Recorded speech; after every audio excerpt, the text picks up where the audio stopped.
nonsense in here all around.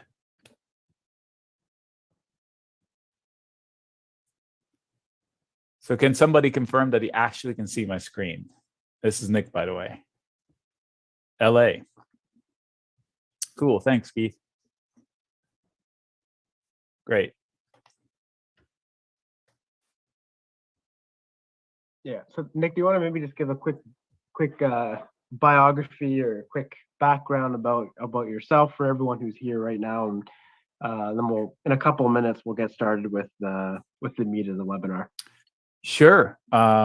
So I did not start as a trader, so I am a completely not a Wall Street guy. So I came from basically Main Street investing. So I learned everything on my own through bits and pieces, trial and errors.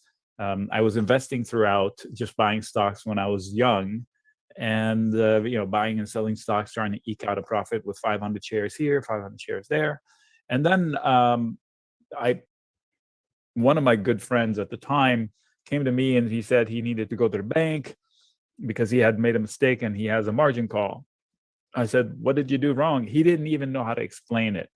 It was something he did with calls. I think he had shorted a call and it went against him, and he needed to bring money to cover the margin call on it.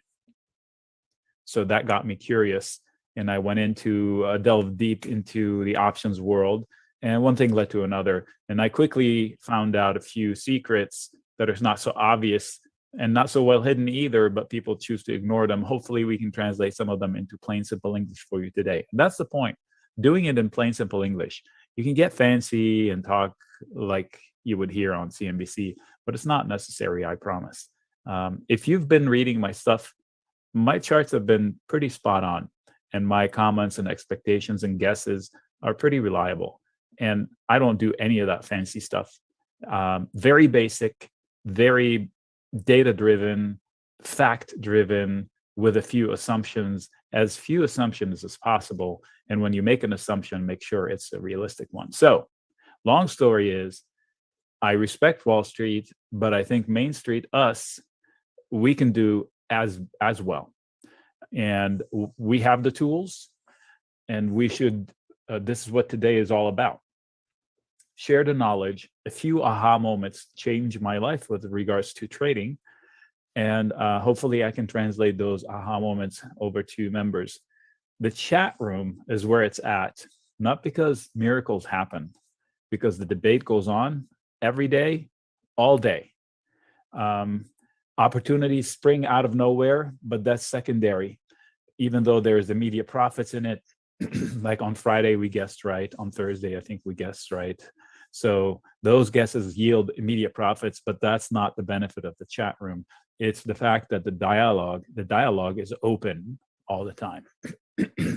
Excuse me, I'm getting over a flu, so I may have to take breaks, muting myself, trying not to gross people out. So that's me. Tell me about your level of options knowledge. So drop a 1 in the chat if you've never done options. A 2 if you've done options but have had a lot of failures and you think you're missing a few good strategies. So 1, you've never done options. 2, you've done options, but you definitely need help. I love it. A lot of 2-ish, a few 1s. Okay.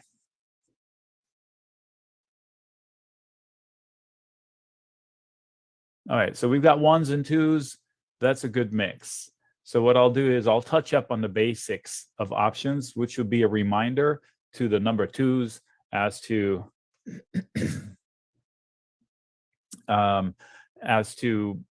like a reset. Like some people go into it and they start doing it and they don't have the good basics, and then you revisit the basics as a number 1 being a number 2, and you go, oh, okay, so I missed this kind of basic thing here. So but as always, I'll start with the risk profile, but I'll wait to get the go ahead from the leaders of this meeting. What's up? No, let's just keep it interactive right now, definitely, as we have more people trickle in. Just because I kind of get a feeling, just so we know, like the end user here, Nick, So put a 1 in the chat if you only trade calls or puts. Put a 2 in the chat if you'd like to learn to trade more than calls and puts. Okay, lots of 2s, lots of 2s. Everybody wants to learn. Okay, Nick is the expert in spreads. So I think you guys are going to get a lot out of this, especially coming from somebody that traded before. I started the same way. And, you know, eventually you'll find mentors like Nick that'll definitely help you out along the way, find you better ways to trade with using common sense and all that stuff. But yeah, there you go, Nick. I mean, typically it's like we do the same mistakes, right? As retail traders. Oh, yeah. We all make mistakes. I fell asleep at the wheel last couple of weeks in a couple of the trades. Luckily, they were speculative, small size, so I could afford to make a mistake. But we all make mistakes as long as they're not the modus operandi, so to speak. Yeah. Yep. So let's see here. While we're waiting, now that I know a little bit more about you and you know a little bit more about me, I'm going to give you my opinion of the whole market first. And then I'm going to ask you to, if we still have time to kill, I would ask you to give me a couple of tickers and then we'll jump in. So first of all, last couple of weeks, we've had selling, unusual, but not that we haven't had before. We have had selling before and they bought the dip every time. This dip has a couple of tiny changes to it. It lasted a little bit longer. It went a little deeper on the second bounce, but the clear group in charge are the buyers overall. So giving back enough to go back to the breakout zone is not a big problem so far. So there's no time to panic. It's not a time to panic. And it's definitely not the top. At least there's no evidence of it yet. It's just a mini correction inside of an extremely, extremely long and strong bullish market. So from the chart itself, this is not the end of the world. In fact, I'll give you a tip here for your next week if you're not in my chat room. But if you are, then welcome or thanks for being there. This is the better tell on trader sentiment. The small caps, IWM, RUT, it's the same thing. So it's the Russell 2000. It's a basket of 2,000 stocks. Now, collectively, they don't mean a lot. You can fit them all inside of one Apple. So the Apple market cap is probably bigger than all of these combined. However, they represent the market better than one giant company. So they're in the middle of the range, right in the middle of the range. So there's no panic here. There's just a long fight going on up here. So from a trading perspective, if they break out into 230, that's step one, and then a new high, step two, this is the target eyeball somewhere up here. So somebody who's looking to short doesn't know charts. This chart, regardless of what this is or when it is or anything, this is, I think, what they call a flag. You got a pole and you got a long stint of consolidation. You break either sides of these, they will overshoot in that direction. And from the weekly chart, all these long sticks show that the bulls do not want to be down here. And then a couple of times they were, and now there are more sticks coming up. So the machines are buying this zone. Therefore, that gives me the confidence that they want to break out. So give us a week of no headlines, and I think this is the easier path than this. But if you lose this, then you fall down to a second step, which also be a viable dip. So chart-wise, there's an ongoing battle over control over the next leg. It's not the top to short. So I'm looking for dips to buy. All right, give me a ticker.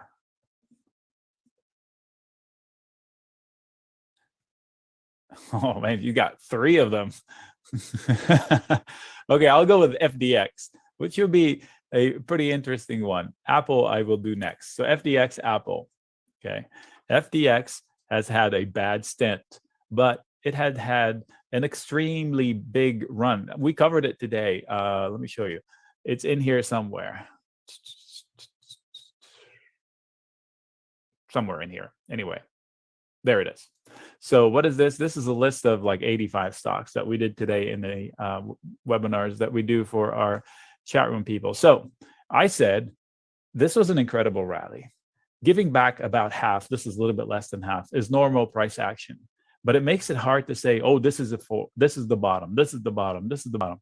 They've never been busier because of what happened over the pandemic. So it is important to realize that this is not a hardline floor, but it is too late to panic out, and it's worth a shot to go long. This is a daily chart right here. So how do I do this? So from a trading perspective, there's nothing to shoot against. See, I don't have close by levels. So I'm going on faith that this is a viable dip. So in the absence of an actual trigger, like line A is crossed, I'm going long because line B is the target. This is not the case. This is the case as, hey, the markets are going to stabilize, therefore this one should find footing. So on Monday, I would stop out if the level fails because I still have a question mark. Where is it going? I don't know. If it's a trade, if it's an investment, I'll take a little bite, leave room to add down here or up here. So that would be the way I would manage FedEx. However, I would also look at UPS because they trade in tandem. This one tells me I have something to shoot for. They just closed the gap. They have a very solid level here. So this one has reason to find footing with an actionable line. If I look left, I have a cluster, which was a fail point, which was a fail point, and they finally served at the base. They came back and tested it for footing. Headlines aside, this is normal price action. Okay, it's extreme, but that's the behavior. You fail, you finally break out, you come back and test the failing point, which is the new breakout point for footing. Past resistance becomes forward support. That's the spirit. So now what happens after the bounce, that's a different conversation. You want to avoid this U-turn here. Okay, so I think we're good enough here. Goldman Sachs, be careful. It has to hold. Look at JP Morgan is almost broken out. Those are two tickers also from this morning's session. So let's get started. I will start by talking about risk in general, because that's the basis. We'll talk charts later if we have time, Mustafa. So the idea of risk, I'm going to ask you, and I'm going to wait a few minutes. If you were to teach me, what is risk? And I'm not using this chart. If you've seen any of my presentations, you know the answer. So I expect you to put the right stuff in there. If not, you haven't been listening. So tell me the definition of risk. I know that everybody knows what it is, but if you cannot put it in simple words in the way I like to put it, you're missing the asset of knowing that. It gives you an advantage if you can define risk the way I do. So especially in options, how much you're willing to lose. Okay, the how much part, I get it. Everybody gets that one right.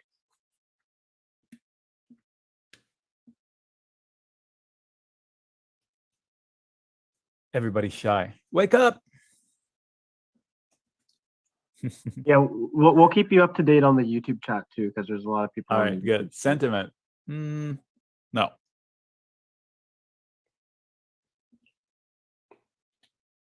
Acceptable loss. Okay, that's good. Size of risk. Same concept.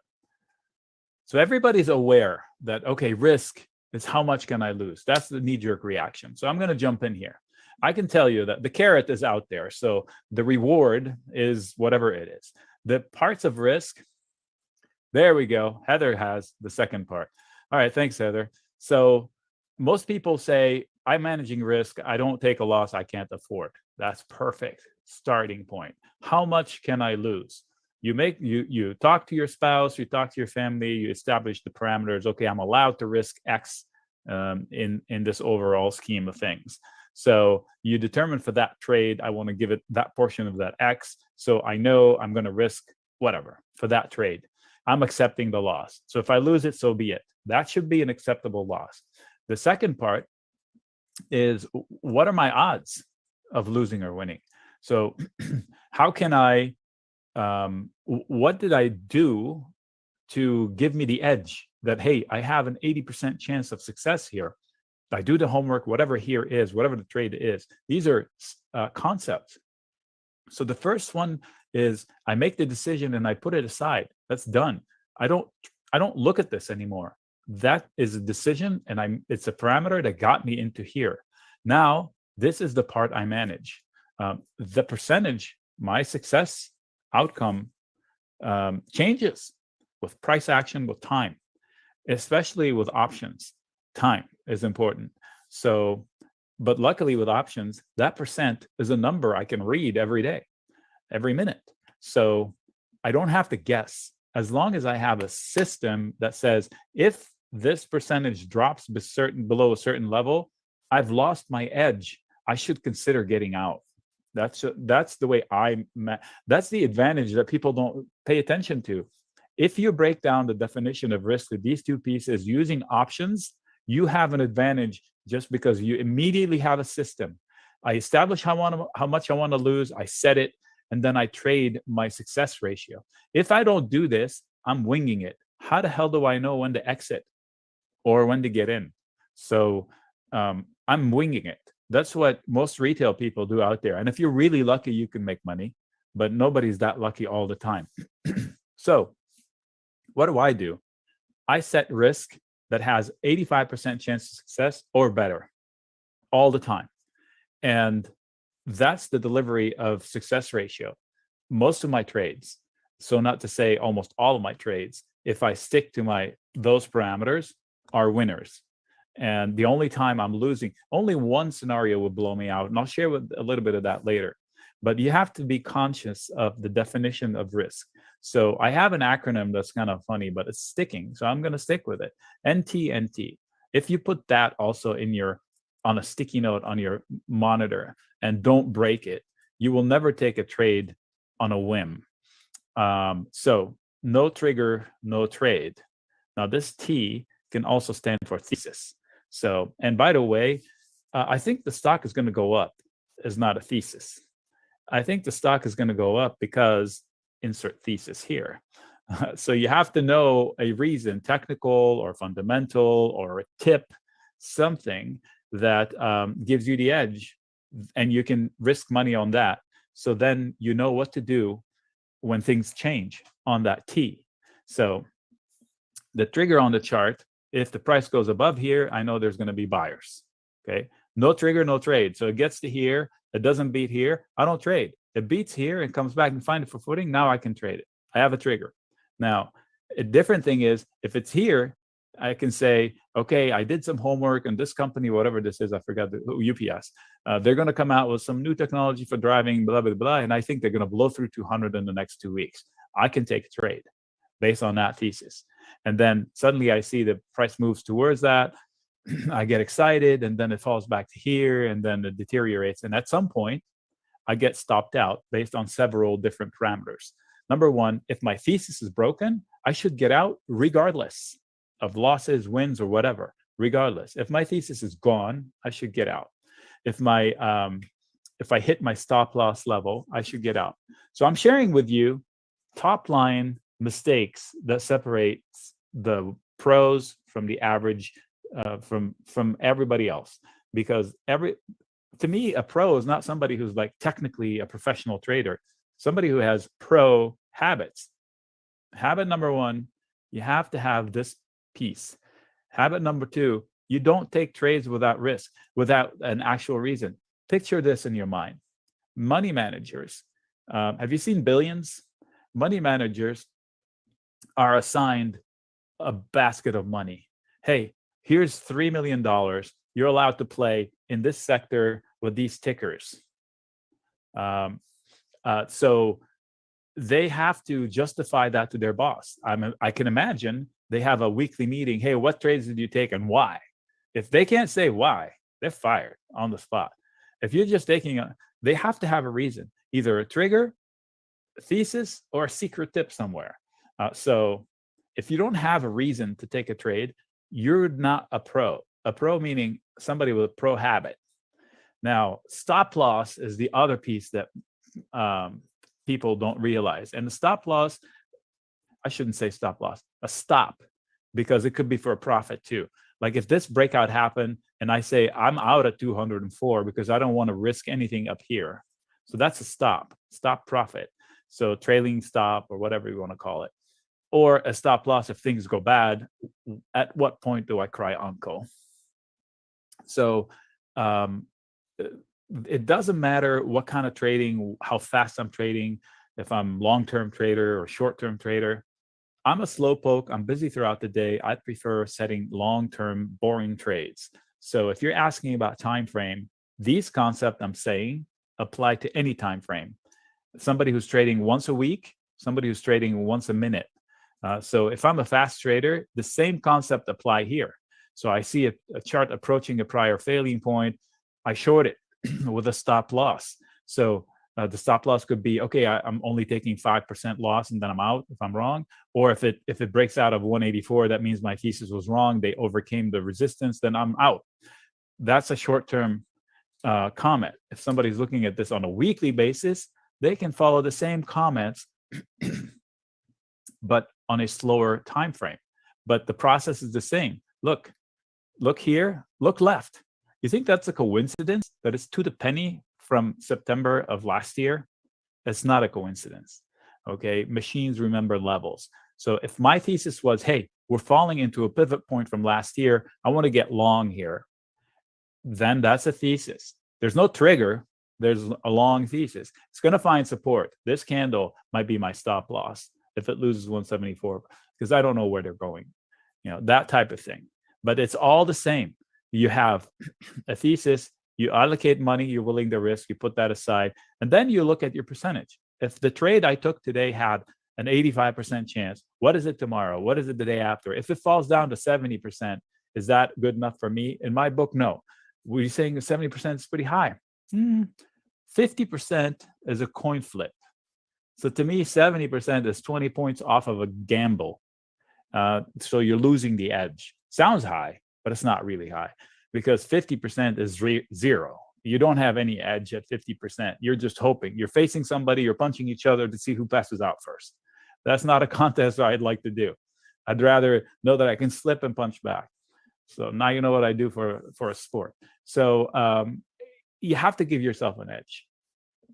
NTNT is a must. Taking trades because it feels good, or you see big red ticks, you get that FOMO kicking in, is full of potential mistakes, because I don't know why I'm taking the trade. I get questions, hundreds of questions a week from the chat room. Let's say somebody pops into the chat room and say, hey, you know what? I'm in trouble with this trade. What do you think I should do?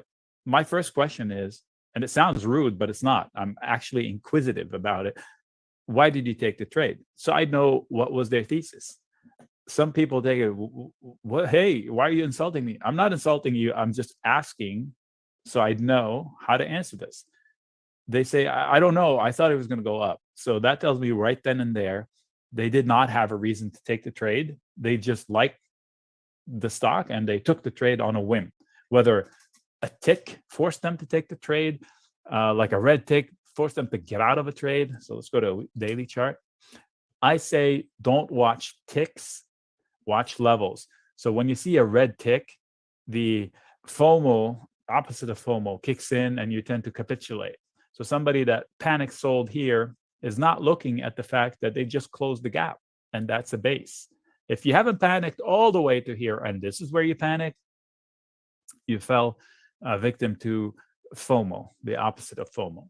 So this is what keeps us alive in the wild, humans. When you see a whole bunch of people doing one thing, the instinct is to do the same thing. If they're running out of a forest, you want to run with them, avoiding whatever they're running from. You don't say instinctively, ooh, let me run it back in. But that's what you need to do in Wall Street. You need to go investigate what they're running from and see if they're potentially wrong and they're panicking. Then you take advantage of that. So luckily with the options world, we can do that. All right, so now we're speaking thesis, like top line investment theories. Did you get it? One point is you need a reason and the odds, and you track the odds. That's how you manage your risk. This is where it all starts. Why I take the trade. If I don't have that, I shouldn't take the trade at all, and this doesn't matter. Stop loss. What do I do once it hits a certain level? When do I cry uncle? When do I say, hey, stop it, I'm done? So one way is to say, if I'm down 20%, I'm out. And that 20% is different for people. Whatever the bet is, whatever the outcome is, if I'm down 20% and I'm in the trade, regardless of what this number is, I'm out.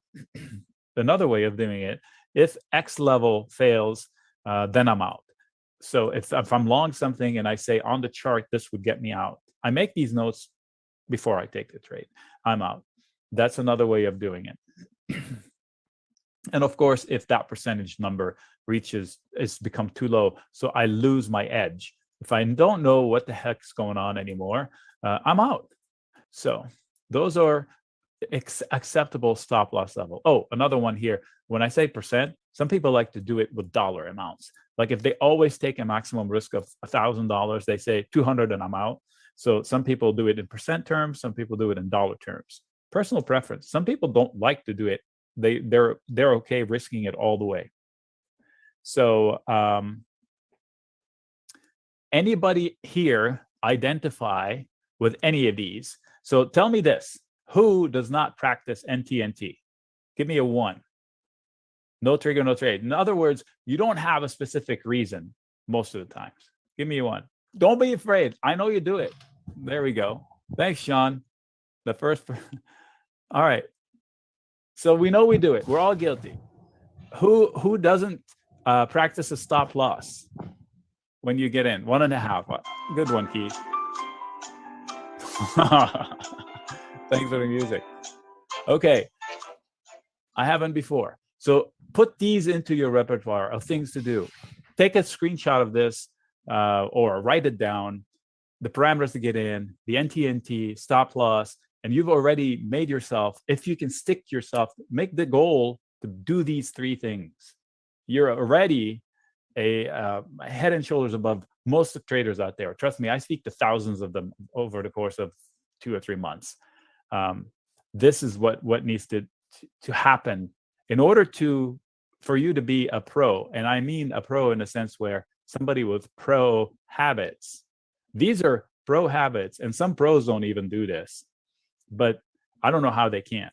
They don't. But because this is the only way to take emotions out, make it a methodical, make it a job that way. Not from the standpoint of quit your job to do this, but this is the behavior that makes consistent results. You exit early if you're wrong. You exit, you don't stay too long in a winning trade. You don't take a trade willy-nilly. You don't enter a trade without thinking about size of it and if you have an edge or not. Like if I don't have an edge, I don't take it. That's it. And if I do take it, I call it a lotto. I do these every once in a while, and it's usually tiny amount of money, just like a lottery ticket. Low odds, high pay. If it happens, it happens. But I don't do them often, and I don't do them in big size. So that's acceptable for fun. All right. So this is a good breaking point. Let's sit back and breathe. And just so you know, on the YouTube, we had a bunch of ones come in, and surprisingly, like 3, 4, 1.5. So Gustavo, 1.5 means Tom, and Rebecca, we feel your half. So yeah, 1.5. I mean, I like it. That's an honest response that thought about it. They know they were breaking the rules, but this is the good time to really be honest with yourself. And this is really what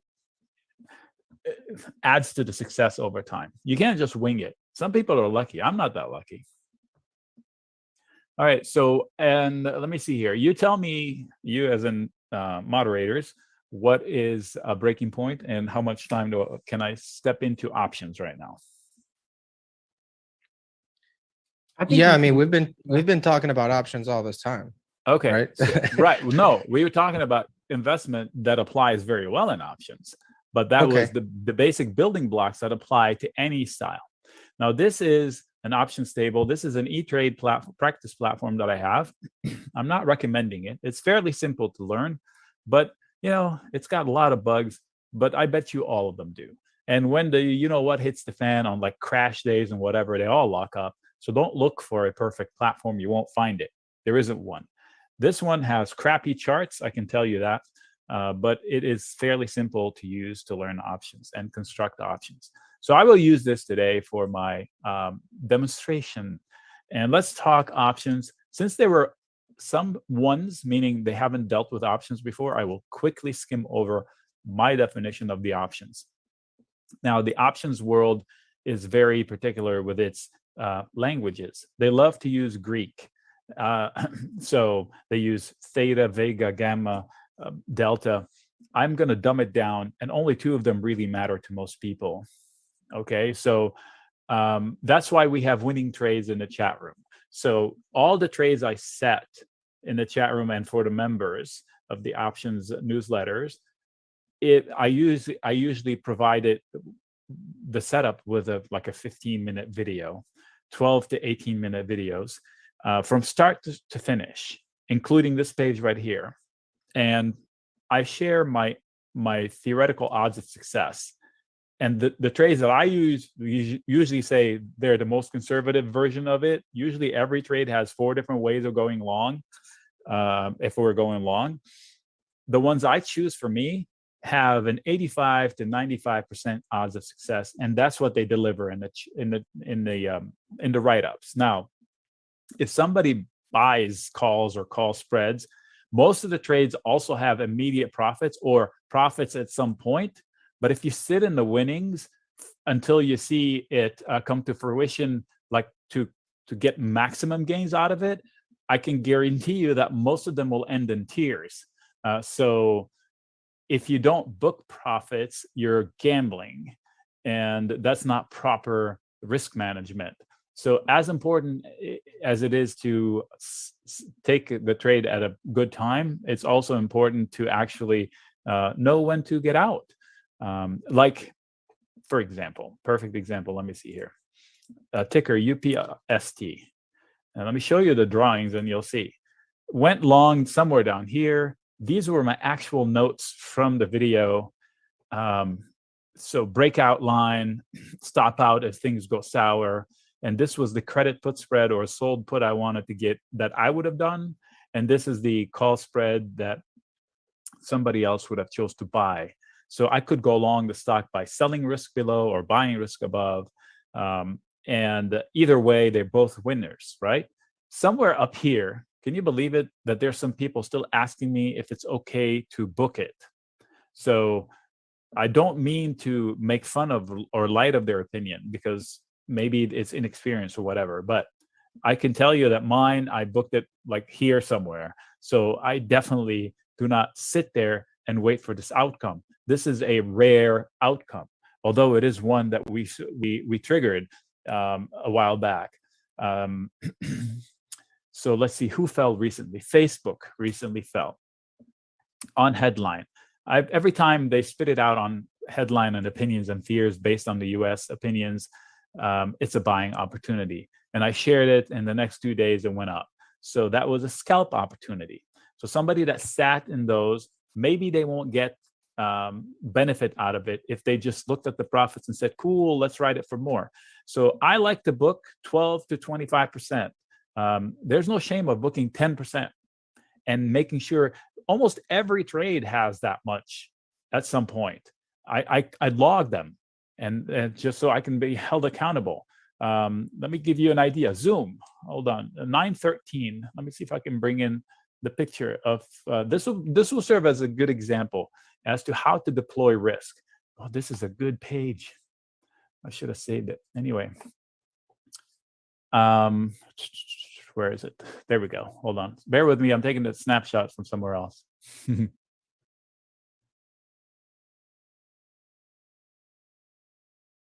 Okay, perfect. I grabbed two or three other things in there. So this is an Excel spreadsheet. This is my live Excel spreadsheet, my log for one of the groups that receives options trades from me. Let me walk you through all of this junk and explain it to you. This is a lesson about options.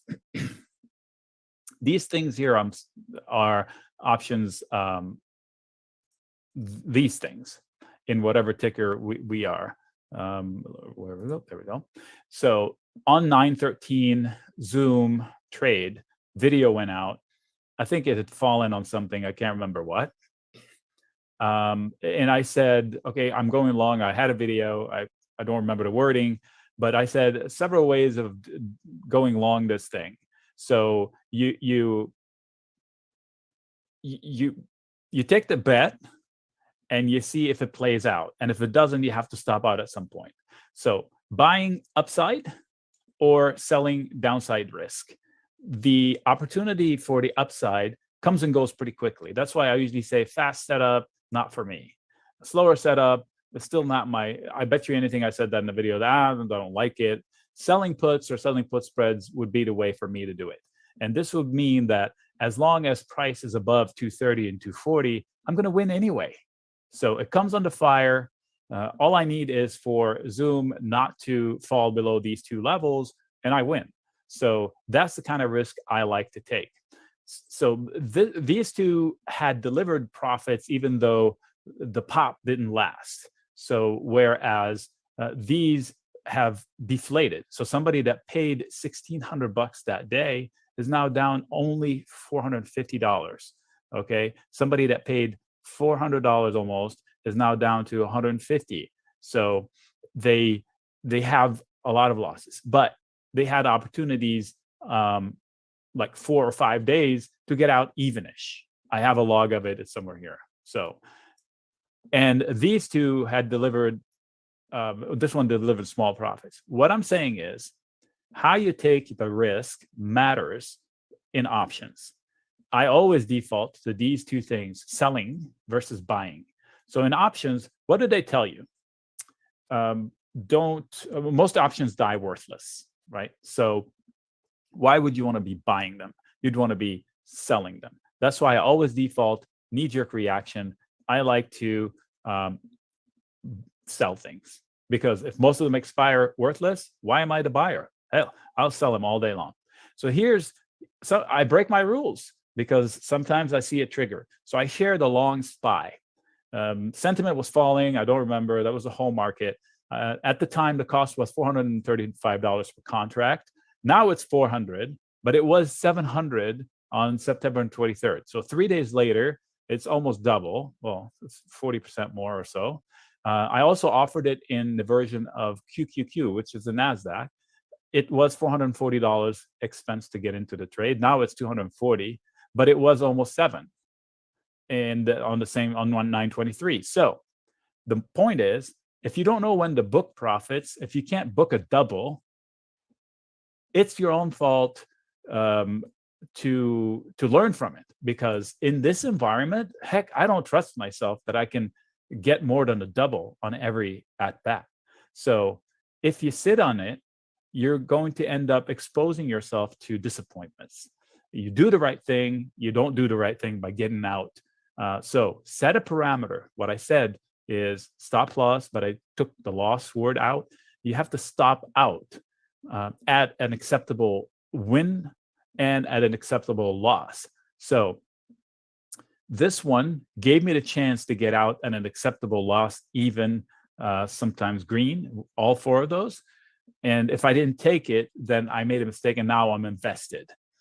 It's okay for these two. It's not so okay for these. These two need help from the market themselves.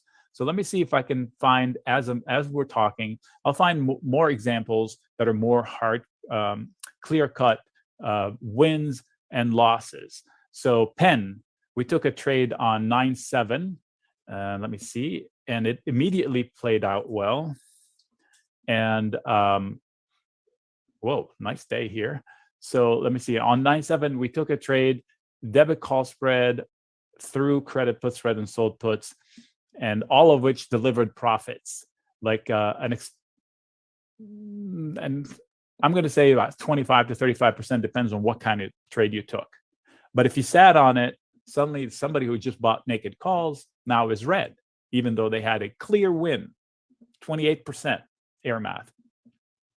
Somebody who sold a put is still green. Somebody who sold the put spread is evenish, and that's working.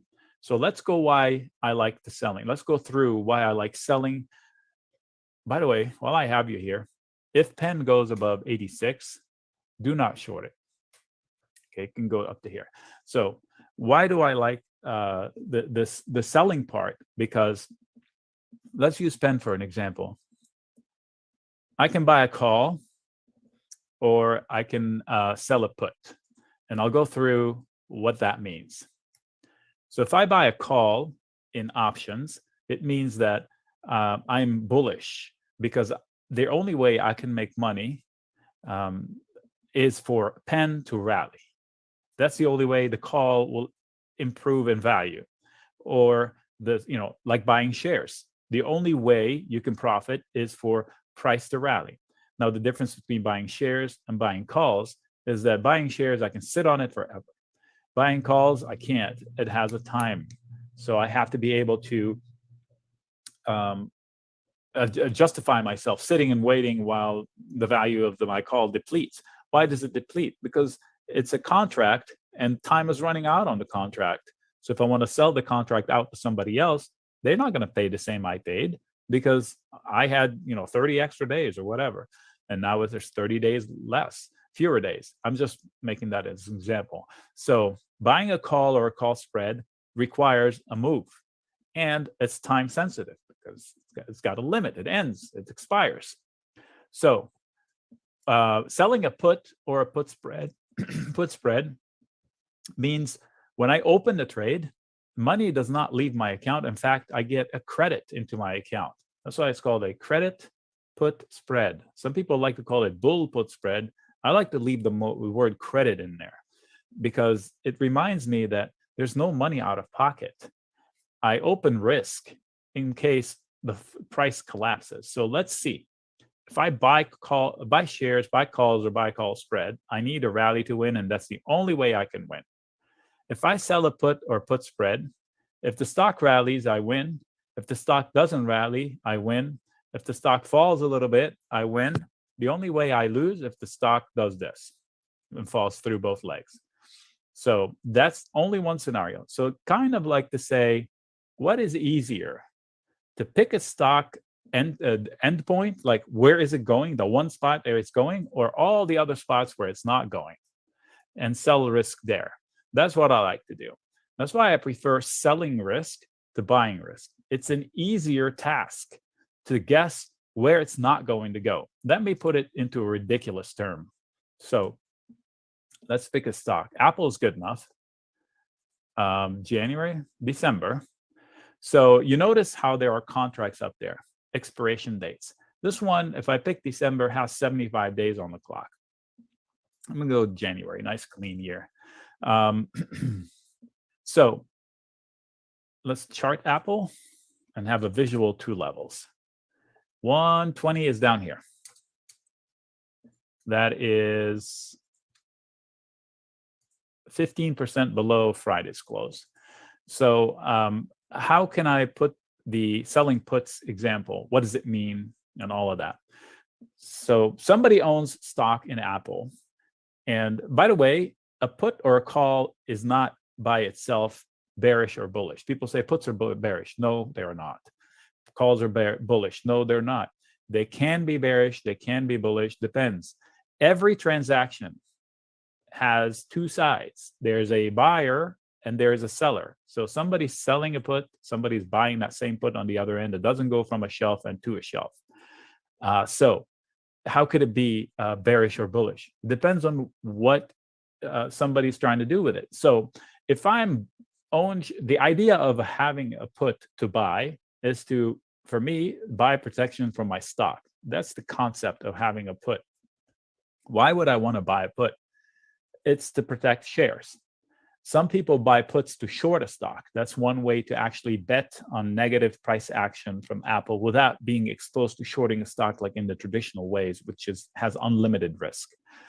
In this way, they spend $300, $400. They're shorting the stock for 110 days. What does that mean? If price falls, the price of that put expands in value. It becomes more expensive. Look, they're more expensive the higher they are in the money.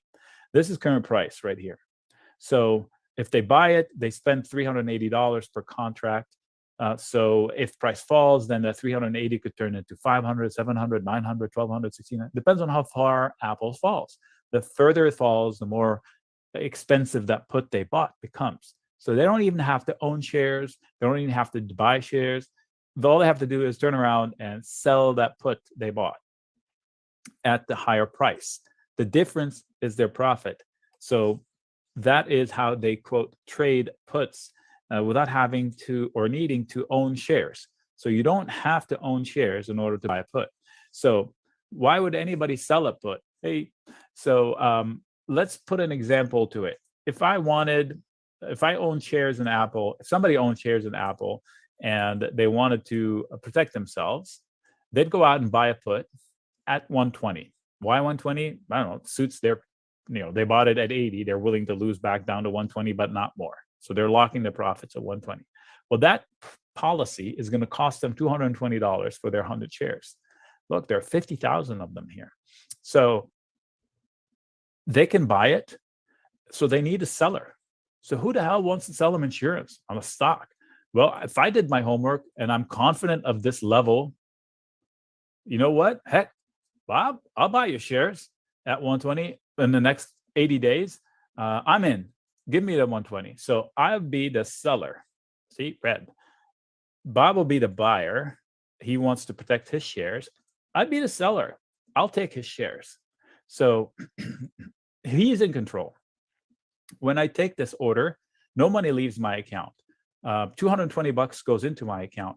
And now I have to perform what? Nothing. I have to sit back and wait for Bob to give me his share at 120 in the next 110 days. So in the next 110 days, at any point in time, I could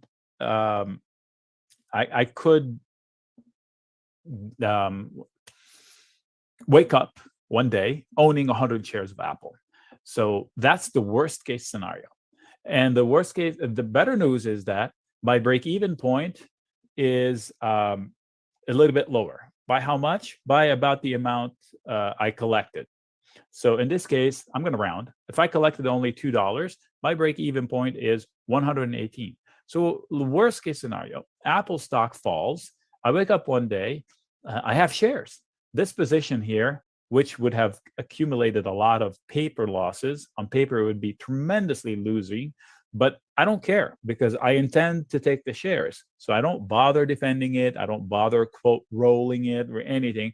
I'll just look at it. Okay, my account is red, big deal. I'll take the shares. So the minute they give me the shares, I wake up on Monday and I have shares in my account. That position, with all its losses, the put disappears. It takes all the losses with it. I keep the $200 I collected. So I wake up owning shares. And if the stock is between 120 and 118, I can sell it and I made money because I collected $2. So that's my break-even point is 118. What if it pops on Monday? And trust me when I tell you, it happens. Then I sell it. So somebody may be in here actually. He's in the chat room. His name is Dave. I outed him, Dave. Anyway, so he months and months ago, he sold puts in Boeing.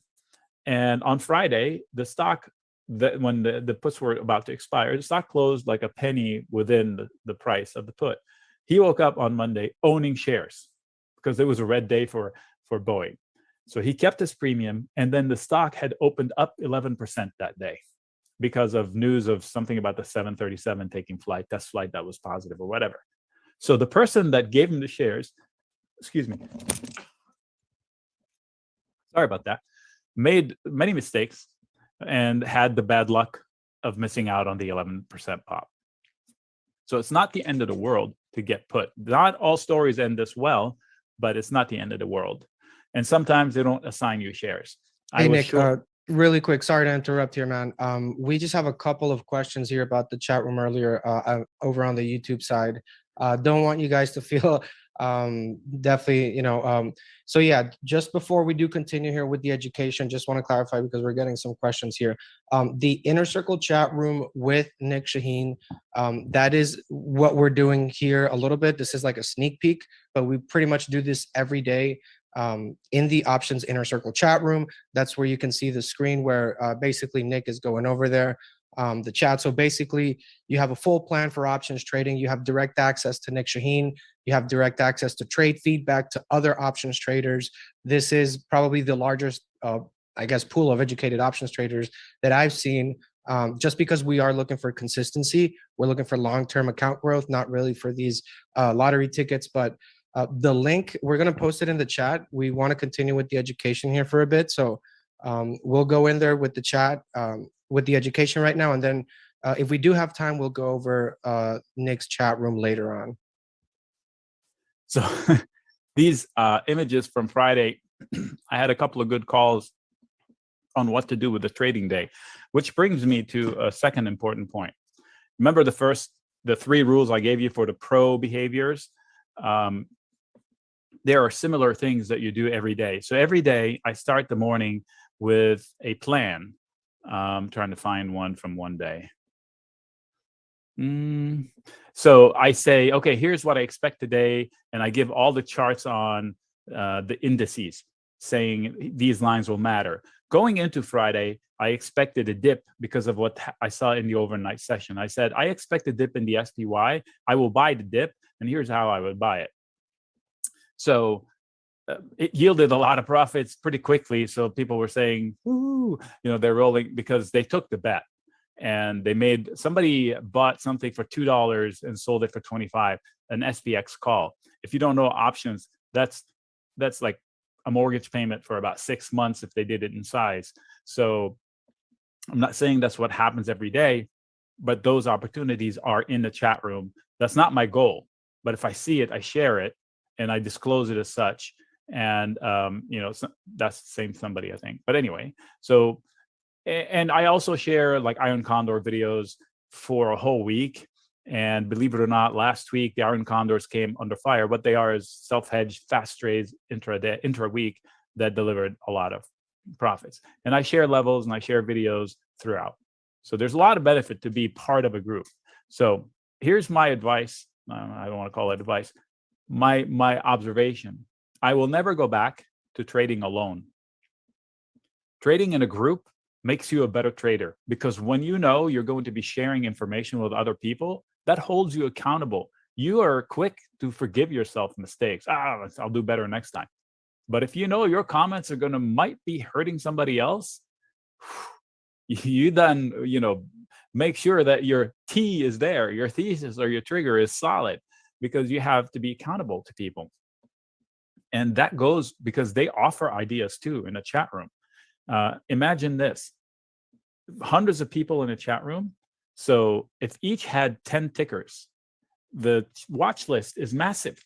That's another advantage of trading in a group. I mean, I have my watch list. If I had my go, I would only have like 14 stocks in, but it's 1,000 stocks now probably because of all of yours. So trade in a group makes me a better trader. And I think you should consider it. If not this group, some other group, but hopefully this group. We'd love to have you there. Basic question, why could you explain in simple words, perhaps an example of what strike price, ask, bid, when's profit, haven't traded options. Okay, I think you're asking about how to read the table a little bit. So let's spend a minute. And I'll tell you to whittle down the noise. In the options world, it's very noisy. So let me finish up here the concept, or wrap it up to fold into the question that just came in. This is what it means to sell a put. I'm committing to somebody that I will buy their shares. So I'm bullish. If I didn't like the company, I wouldn't sell that put. They're bullish. If they hated the company, they would sell their shares. They wouldn't buy insurance on their shares. If you hate your car, you're not going to insure it. You're going to sell it. So if they're really bearish Apple, so put action is not necessarily bearish. In fact, I don't want to say it. So it's just listen to what I just said. Don't fall victim to unusual options activity. If you're not the one finding that unusual options activity, if you're hearing about it or reading about it, you're too late. You're actually buying somebody else's profits, most likely. Besides, when they say most options expire worthless, the ones they point out are the biggest. Wouldn't that be the one that expires worthless? So it doesn't make sense. All right, so let me clarify some of the stuff here. I don't have many columns in my options table on purpose. You don't see bid and ask. Somebody just asked about bid and ask. I don't care. Mark is what I care about. The mark is also the mid. Sometimes it's called the mid, which is the middle between bid and ask. So if I pull this up and I say trade it, bid and ask, somewhere in the middle lies the truth.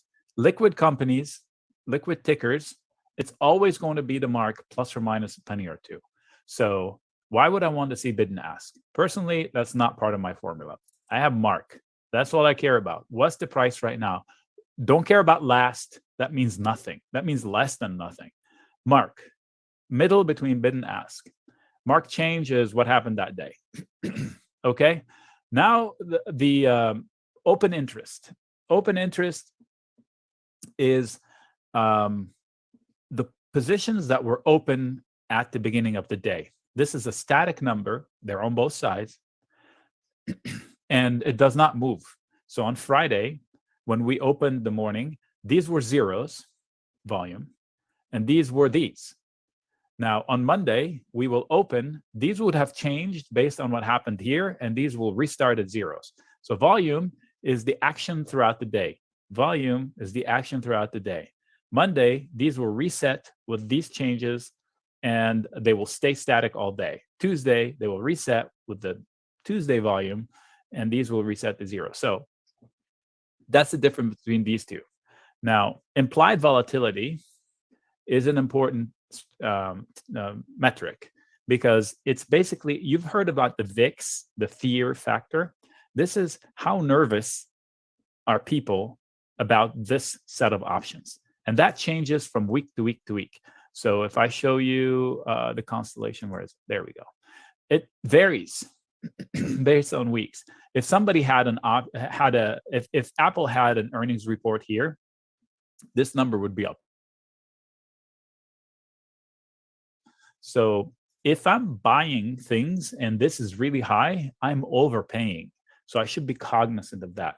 There is like a whole world of trades based around selling weeks that have big values and buying weeks that don't. So that's a whole different conversation. But be aware, if this is unusually high, then you're overpaying. So even if you guess correctly, if the VIX drops, you're going to lose money just from that fact alone, even if you get the proper move in your favor. Okay, now I've kept the most important for last. Can anybody tell me what's the most important metric on here? I'll give you a minute so I can drink something so I don't cough.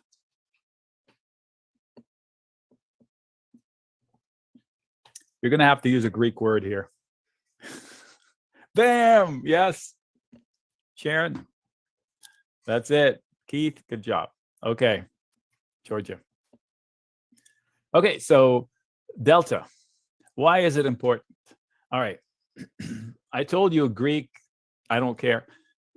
I told you what was the one thing I wanted in my risk thing. I want, give me a word. Yes, no, I don't know what he said it. I don't know if on YouTube. Edge, right? I want edge. I want money. Yeah, I want edge. This is edge right here. This is where I determine my edge. What does that mean? Current price is 142 and change. So current price is somewhere in the middle. So anything around here should have a delta of 0.5. Look, 0.5-ish, which means I don't have edge. 50-50. When you buy a stock, it can go up, it could go down. 50-50. There's no edge. The only edge you can afford yourself is by doing homework and be smarter than the blah, blah, blah. But that's not real tangible edge. In options, you have a tangible edge, because the further lower I go, the less likely it's going to happen. The further higher I go, the less likely it's going to happen. So let's put it into plain, simple English. If somebody buys the 185 call, they're dreaming based on these odds. The odds makers say that you have maybe a 4% chance of getting hit here, of actually Apple being here in 110 days. Just like this is high, this is low, based on a low delta. So use this as your odds maker. If I'm a buyer, I don't want to be too high, then I'm dreaming. I don't want to be too high in altitude. Like I don't want to be too low at delta, because I'm just smoking hopium, as they say. If I buy it here, I'm 50-50. If I get the direction right, I'm profiting already right away. If I buy it here-ish, now I'm a good blend of, okay, it's not there yet, but it's still feasible. So there's a good balance that people find. Mine is about 33. So 0.33, so 0.8 to 0.35 is a good sweet spot that I found works for me with about 2 months on the clock. What does that mean? So if I'm buying calls in Apple, I wouldn't buy January, I wouldn't buy October, I'd probably maybe November or December. So let's go to November. I would buy something with a low enough delta that gives me like 150. I wouldn't go higher than 150, like lower in delta. That just becomes too much of a gamble. That is, so I would buy something here if I'm buying. So if I'm selling, I want to sell the heck down because I want no reason to have to sweat it. So if we go back to January, for example, this would be the one I'd sell. Let them fight it out. Let them crash it down to 120, and I still wouldn't lose money. That's the kind of trades I personally like. And this one has an 85% theoretical chance of success. And guess what, folks? If you take trades like this all the time, selling a risk at a 15 delta-ish or lower, it plays out that way. Yes, you will have a loser or two, but if you provide balance in your portfolio, it's an easy way to deliver consistent results over time. And that's my goal. Every trade I share has that setup that way. So I don't need a rally to win. I don't need much. All I need is nothing to happen. I want no crashes overall in the markets. I want no single crash, because that's the only scenario that could make it difficult for me to manage my risk.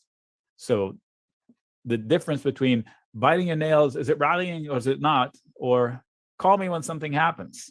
That's the attitude.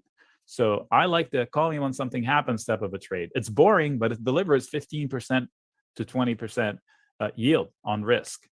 It's like having a list of stocks that say there's an 85% chance that this stock will rally 15% in the next 2 months. Not many can say that. I mean, they can move that much, but you can't say it with that kind of certainty. Can you tell me that any of your stocks have an 85% chance of success of rallying 15% in the next month or 2 or 3? Not many people can say it with backup. So selling puts and put spreads can deliver that with mathematical certainty. So a market crash, of course, puts everything out the window, but this is where you keep balance in your portfolio. So this is a quick lesson of what I like to do and how I can keep my odds of success high. These opportunities are shared with the group and they deliver the same stats. And they're consistent and they should be boring. I say it's a boring setup, meaning it's designed to be boring, and only a like Peloton crash headline of, unfortunately death, that, you can't plan for that, but you can avoid some stocks that could be prone to it. Like what?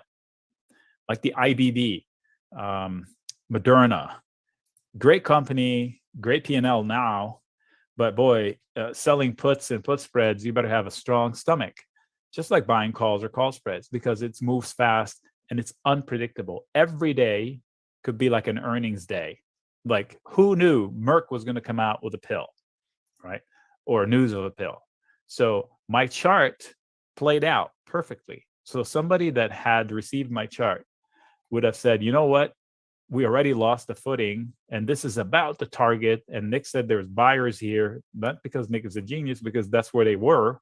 So I'm just merely pointing out where the buyers were. Although it's not a solid footing floor, but it is not a place I would panic out. In fact, I would be brave enough to try to catch the falling knife. Somebody that did that in the morning, they made money. I think it was down a lot more, according to this candle.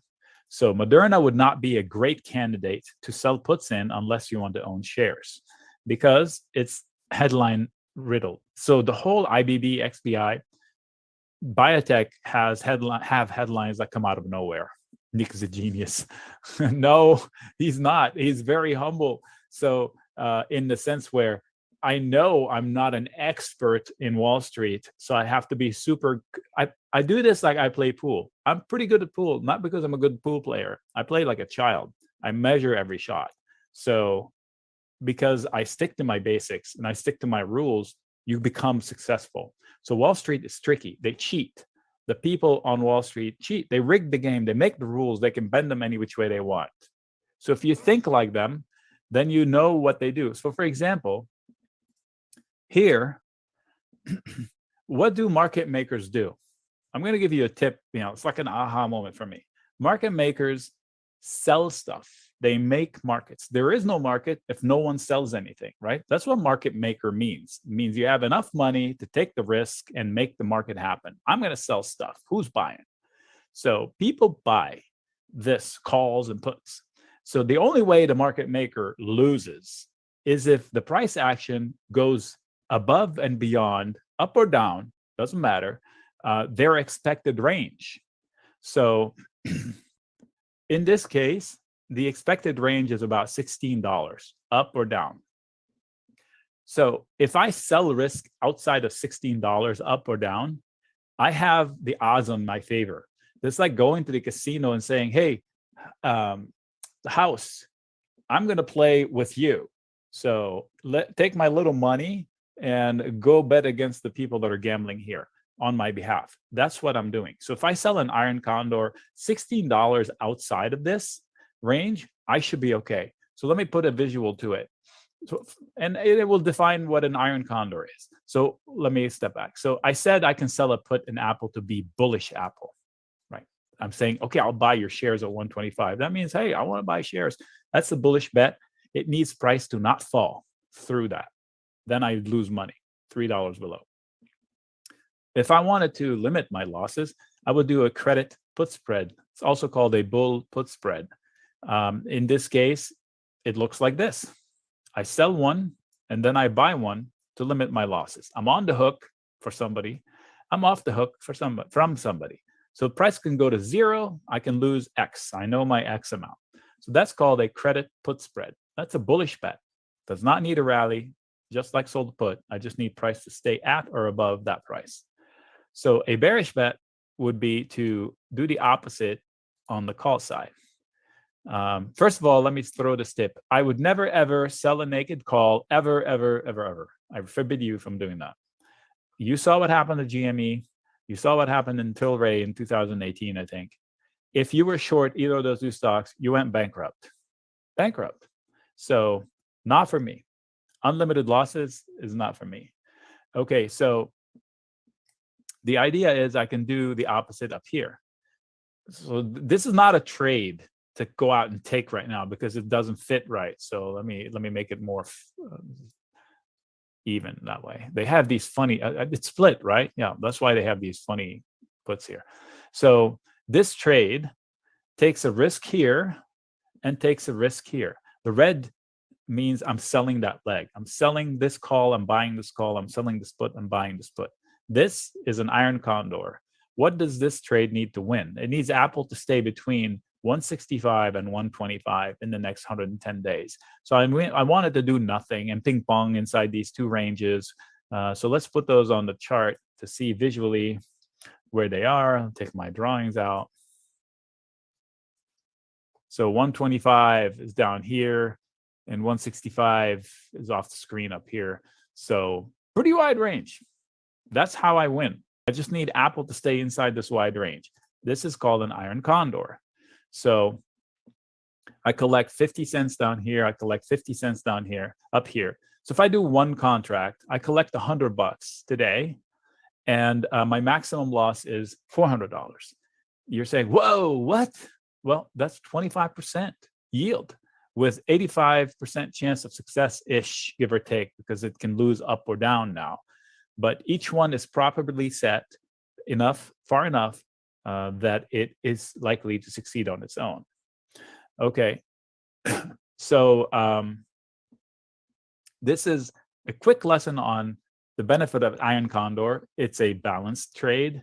On a bad day, this one wins, this one loses. On a good day, this one wins, this one loses. So I can withstand whipsaw action. And this also shows how risk is controlled and how I have actual tangible numbers I can use to deploy risk and manage risk. So if price falls and the delta on this one becomes too high, that means my odds are close to 50-50 now, down from 80 or 85. Then I decide, you know what, I don't like this trade. I can take it off the table. All right, 1 second. Cough coming. Whew. Sorry about that. All right, so we're going to tee up some tickers to see if we can answer some questions on the fly. So give me another ticker, maybe that'll open up. Oh, Goldman Sachs. Okay. I saw this earlier. Somebody's jumping in. You know your charts. You're worried. So Goldman Sachs came up with the discussion this morning with the team. 2-hour call, by the way. So I put an orange line. First of all, this is JP Morgan. All-time high. Get ready to go. Where's Bank of America? Yeah. What is happening here? So I shorted Goldman Sachs several times this year, not lately, and I won. The last time I shorted it was difficult, but I finally eked out a profit. So they're rallying. Banks are rallying with the yields. With the TLT falling, yields means they're spiking. So the machines buy banks. This one is not being bought. So this one is not a bank. They're trying to be more retail, but it means that they are they have shenanigans going on. They always have side deals and this and that. So I don't know the news on it. It's a solid company. It's got a good solid P&L, but I can tell you technically it better not lose this orange line, because if it does, technically it's like I call it a ladybug. It looks like a upside down cup and a handle. Basically a lost neckline carries lower prices, and usually by as much as the depth of this cup. So this should be tested. This should be the target down here, eyeball. How big is this? So from 372 to 418, that's how much it should fall. So the good news is it has this candle. That's pretty good. So I would start looking at it here with my alerts. I'm doing homework. This candle is important. That's also a buyable spot. Whoops. I hate doing that. Buyable spot. And most definitely down here, I would buy the dip if I'm not long. So why here? So that orange line is the busiest spot for this whole period of time. How do I know that? It's an automatic line that draws itself from this study right here, which is the only study on my chart, volume profile. So this literally tells me where they love to trade it the most. These bars down here are volume. This bar right here is time. When did they happen? Who cares? This one tells me at what level they happened. So this line is the busiest. But here's the critical point. This is the second busiest line. So I expect there should be buyers here. So this is a buyable dip with a tight stop. This is a perfect example to circle back to the risk I talked to earlier. How do I establish a tight stop? If it loses this level, I'm out and I'll try later. If it's a trade, that's one way to put a tight stop. Or if it loses 20% or 10%, whatever my line is, that's a tight stop. So this is a visual example of how to trade Goldman Sachs. So if I'm long, too late to get out. If I want to get long, I can, but I should stop out if it's a trade. There we go. That was Goldman Sachs. Hey, sorry to get in here, Nick, but we are getting a couple questions here again about the chat room, Trading Fanatic there. So just want to give you guys a quick recap here about the Options Inner Circle chat room with Nick. Basically, it's a 24/7 options trading live chat room where you can not only ask for feedback on your trades to Nick and get the feedback from Nick, but you can also look at Nick's trades, not just weekly trades, but somewhat more longer trades. You get full research on the trades that Nick is doing, daily updates every morning. I think it's like at 7:30, 8:30 a.m. Nick is already going to have every single trade all the indexes already mapped out with important levels to look for, what not to look for, and adjusting the strategy. So we're also meeting on Sundays. Actually, Nick came from the chat member session when he decided to join this workshop today. So every Sunday we have a chat session only for chat members, and we basically meet. We talk about option trades that we have in the portfolio, how we can make adjustments for that. Obviously, Nick is, he's doing research on all this stuff. Personally, I traded options. I trade options right now, and I've learned a lot from Nic Chahine, not just as far as like using the options, the logistical part of it, but also as well reading the markets, the sentiment, I know that Nick has had about 3-4 contrarian trades where basically the whole world was against the trade and we ended up being right in the chat room. So Nick does his own research. We're really not a big on following the crowd per se, the crowded trades and that. And on top of that, Nick is going to be giving you picks as well, or opportunities that could come from his research. And that's something that happens every day on the weekends as well. People are there. As you can see, we meet on the weekends. And this is not even the chat member session. The chat member session is just Nick with the members there. But if you guys have not really traded around a community, that might be one of the problems why you guys are like, vacuum trading per se, where you're really trying to figure it out. You're trying to wing it. I tried that. It didn't work. You might get some lucky winners, but for the most part, we do want consistent long-term account growth. There's a lot of serious people here, whether it's a single mom or an entrepreneur or an executive, they want to make real income. They're not trying to gamble their savings away. And that's not what we're here doing. We're here trying to find logical, reasonable trades with high percentage of success. And Nick has been doing this for about 2 decades. He's written books on this, and it's something very good because for options traders, there's a lot of misinformation out there. There's a lot of people in YouTube, these little kids that just want views that are going to just lure you in, right? So you'll always see them doing videos about AMC calls. You can look at, that's the most searched thing on YouTube. So what do? They do videos on AMC, right? So we're not here to do that kind of work, to be honest. Really, what we're looking for is long-term account growth. Can you make some swings here and there? Yes, but that's really minimal to what we're doing. We're looking for common sense trades. And everybody that's in the chat room, I see a lot of people here that I recognize on the YouTube chat as well, and on the Zoom, because we have it on 2 different places. Zoom is like 15 seconds behind, I think. YouTube is like 15 seconds behind, but a lot of people here that I recognize that I know they've been improving their options trade. They've told me about their progress, how they've improved. And, it's really good to see that, because that happened to me as well. I was just doing calls and puts, and eventually you figure it out that there are safer ways. Can I interject here by restricting it to an options conversation? So many people in the chat room are strictly not options traders. I think there are a few futures traders and a few just equity traders that want to learn more about options. So here's the way I look at this. An opportunity to be in a two-way conversation with a group of people that are trading is invaluable to me. I mean, you can put a dollar amount on it, but whatever it is, this setup did not exist a few years ago. I wish it had. So, for example, if you have an idea or a ticker, and wouldn't it be great to run it by somebody? Just throw it in. Hey, what do you think of this? I'm thinking about doing that. So you might be missing something that's really obvious for somebody else to see it. Not that somebody else is smarter than you, but just another pair of eyeballs on the opportunity might make you make fewer mistakes. Wouldn't it be lovely to take away the giant mistakes that could have been avoided? That's my opinion. It's like the cost of doing business, really, to be in a room of resources open all day. So I'm not hanging in the chat room all day. I check on it all day.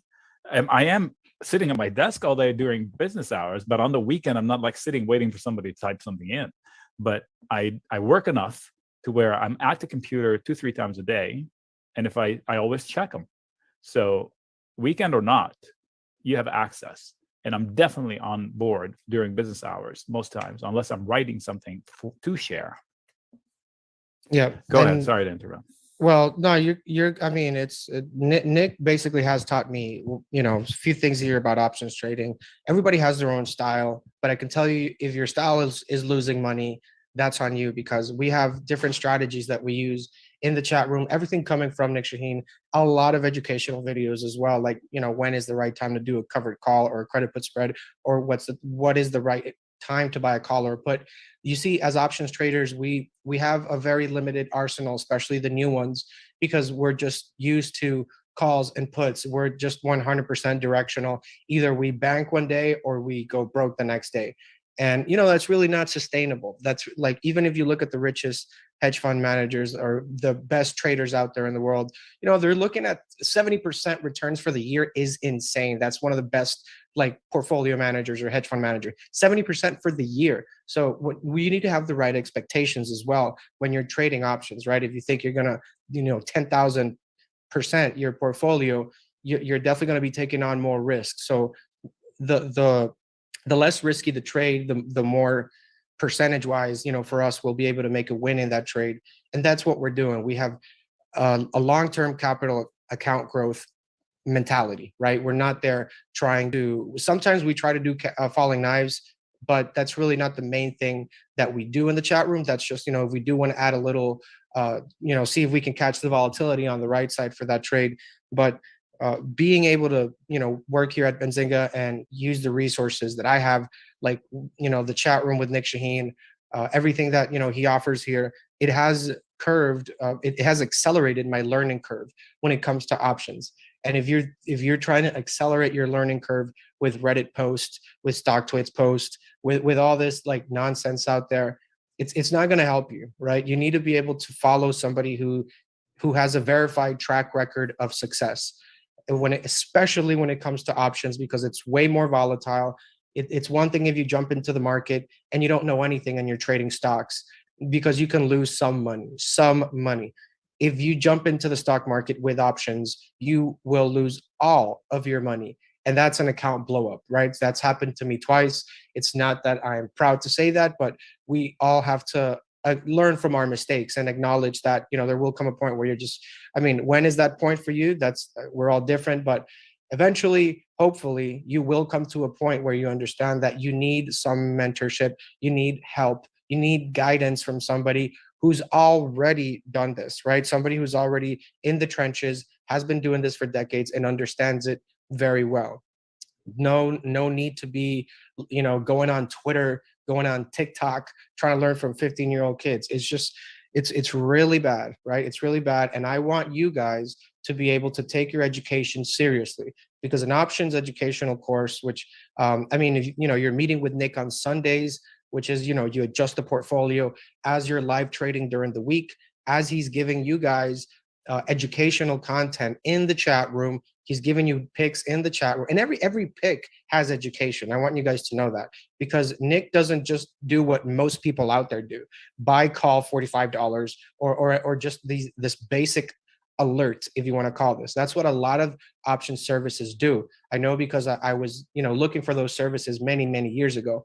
It's typically just, hey, this is a call, this is a put, and buy this strike. That's it.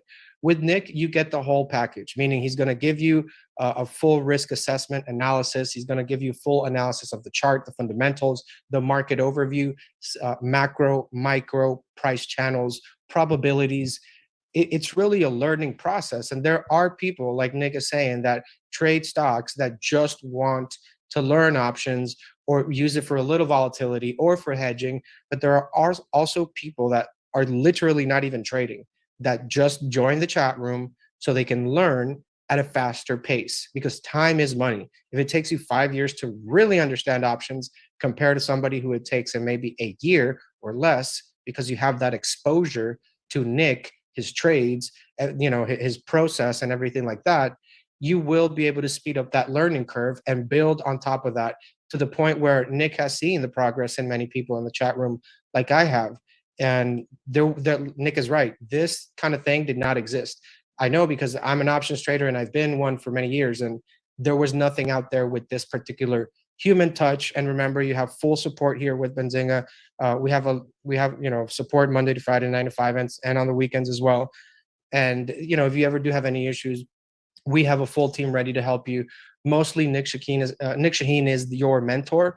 Basically, any questions you have about trades, any questions you have about strategies, or you need feedback, you know, the feedback you need is from somebody that knows what they're doing, not from a Reddit board, not from StockTwits, not from any of these public pump and dump chat rooms. And every member that we have, so you guys know, every member that we have in the chat room is a verified trader. It's a verified member, right? We don't have fake accounts. We don't have bots. We don't have any of that stuff.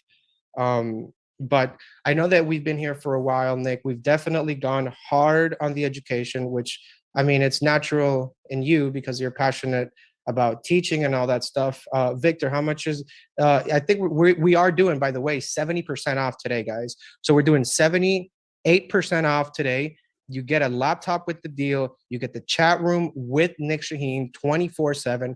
Everything that you're looking at right now, this is something we do every day.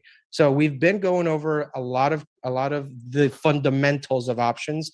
How about we jump to tickers like we did last time, Nic? How about rapid fire? That was the name we put it, I think. Rapid fire tickers. Yep. Somebody, the person that asked for Goldman Sachs, I just, Adobe, I showed them the picture of what to say because I just covered it.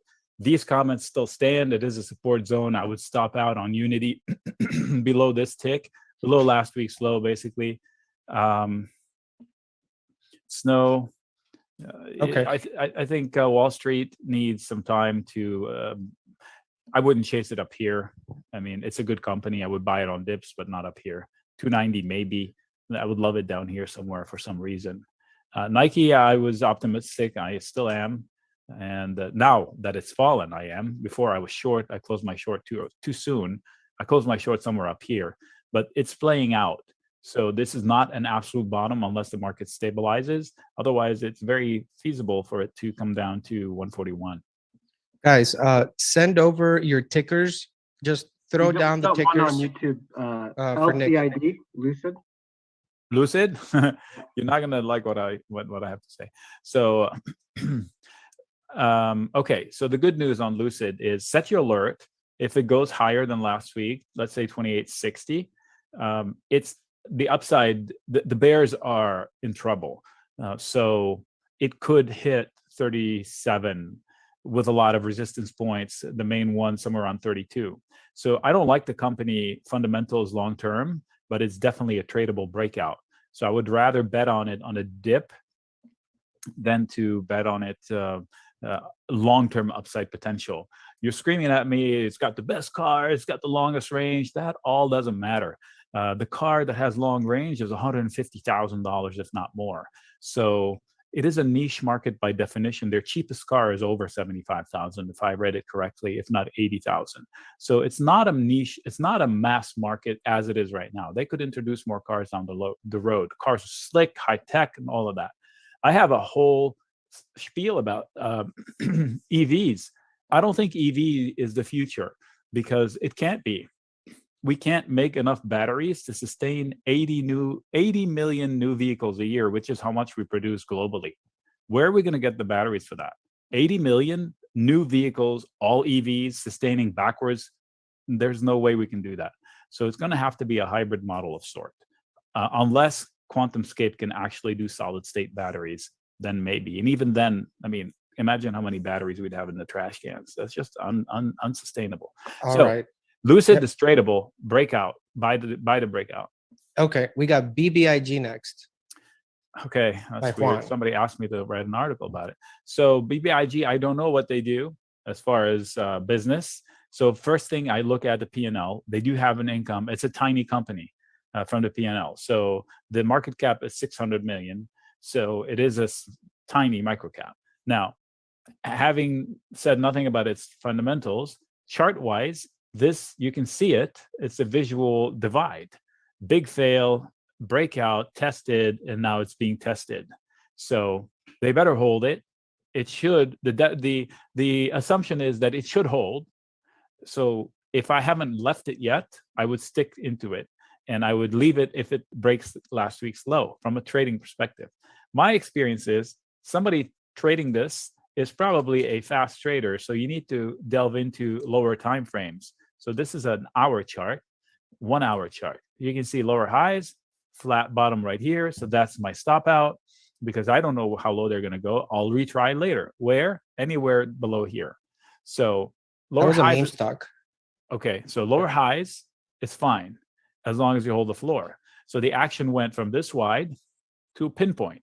So I can guarantee you, can we curse? Shit's going to happen here. So either a pop and a test on this, that is an insurmountable line, in my opinion, at this time frame. So if it ever gets to here, I'd book my profits if I traded it up anywhere here. Look at the how much action is there up there. So as soon as it gets up here, they love it. They're going to trade it hard. Buy, sell, buy, sell, buy, sell. It's going to be congestion. So be careful. Book profits. Floor, stop out.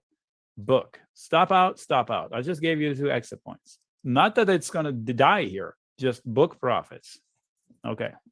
All right. Let's see what we got next here. RSI. It looks like that's an ETF. RSI ETF. RSI. That's a company. Okay. Then I don't think that's the one. Let's just skip to it. It's not pretty clear. IPOF, Eric Dudley. What is that? That's Chamath's. Oh, Chamath? Yeah. So it's a SPAC? It was a SPAC. Yeah. It was a SPAC. Doing what? What's it presenting?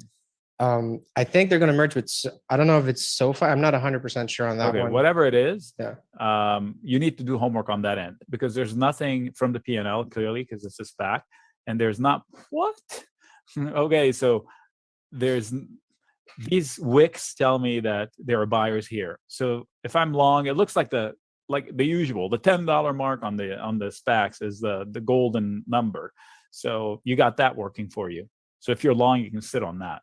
But what are these big fails? So you need to know and take a bet on it. It's a speculative bet. So please, here's one thing I can tell you.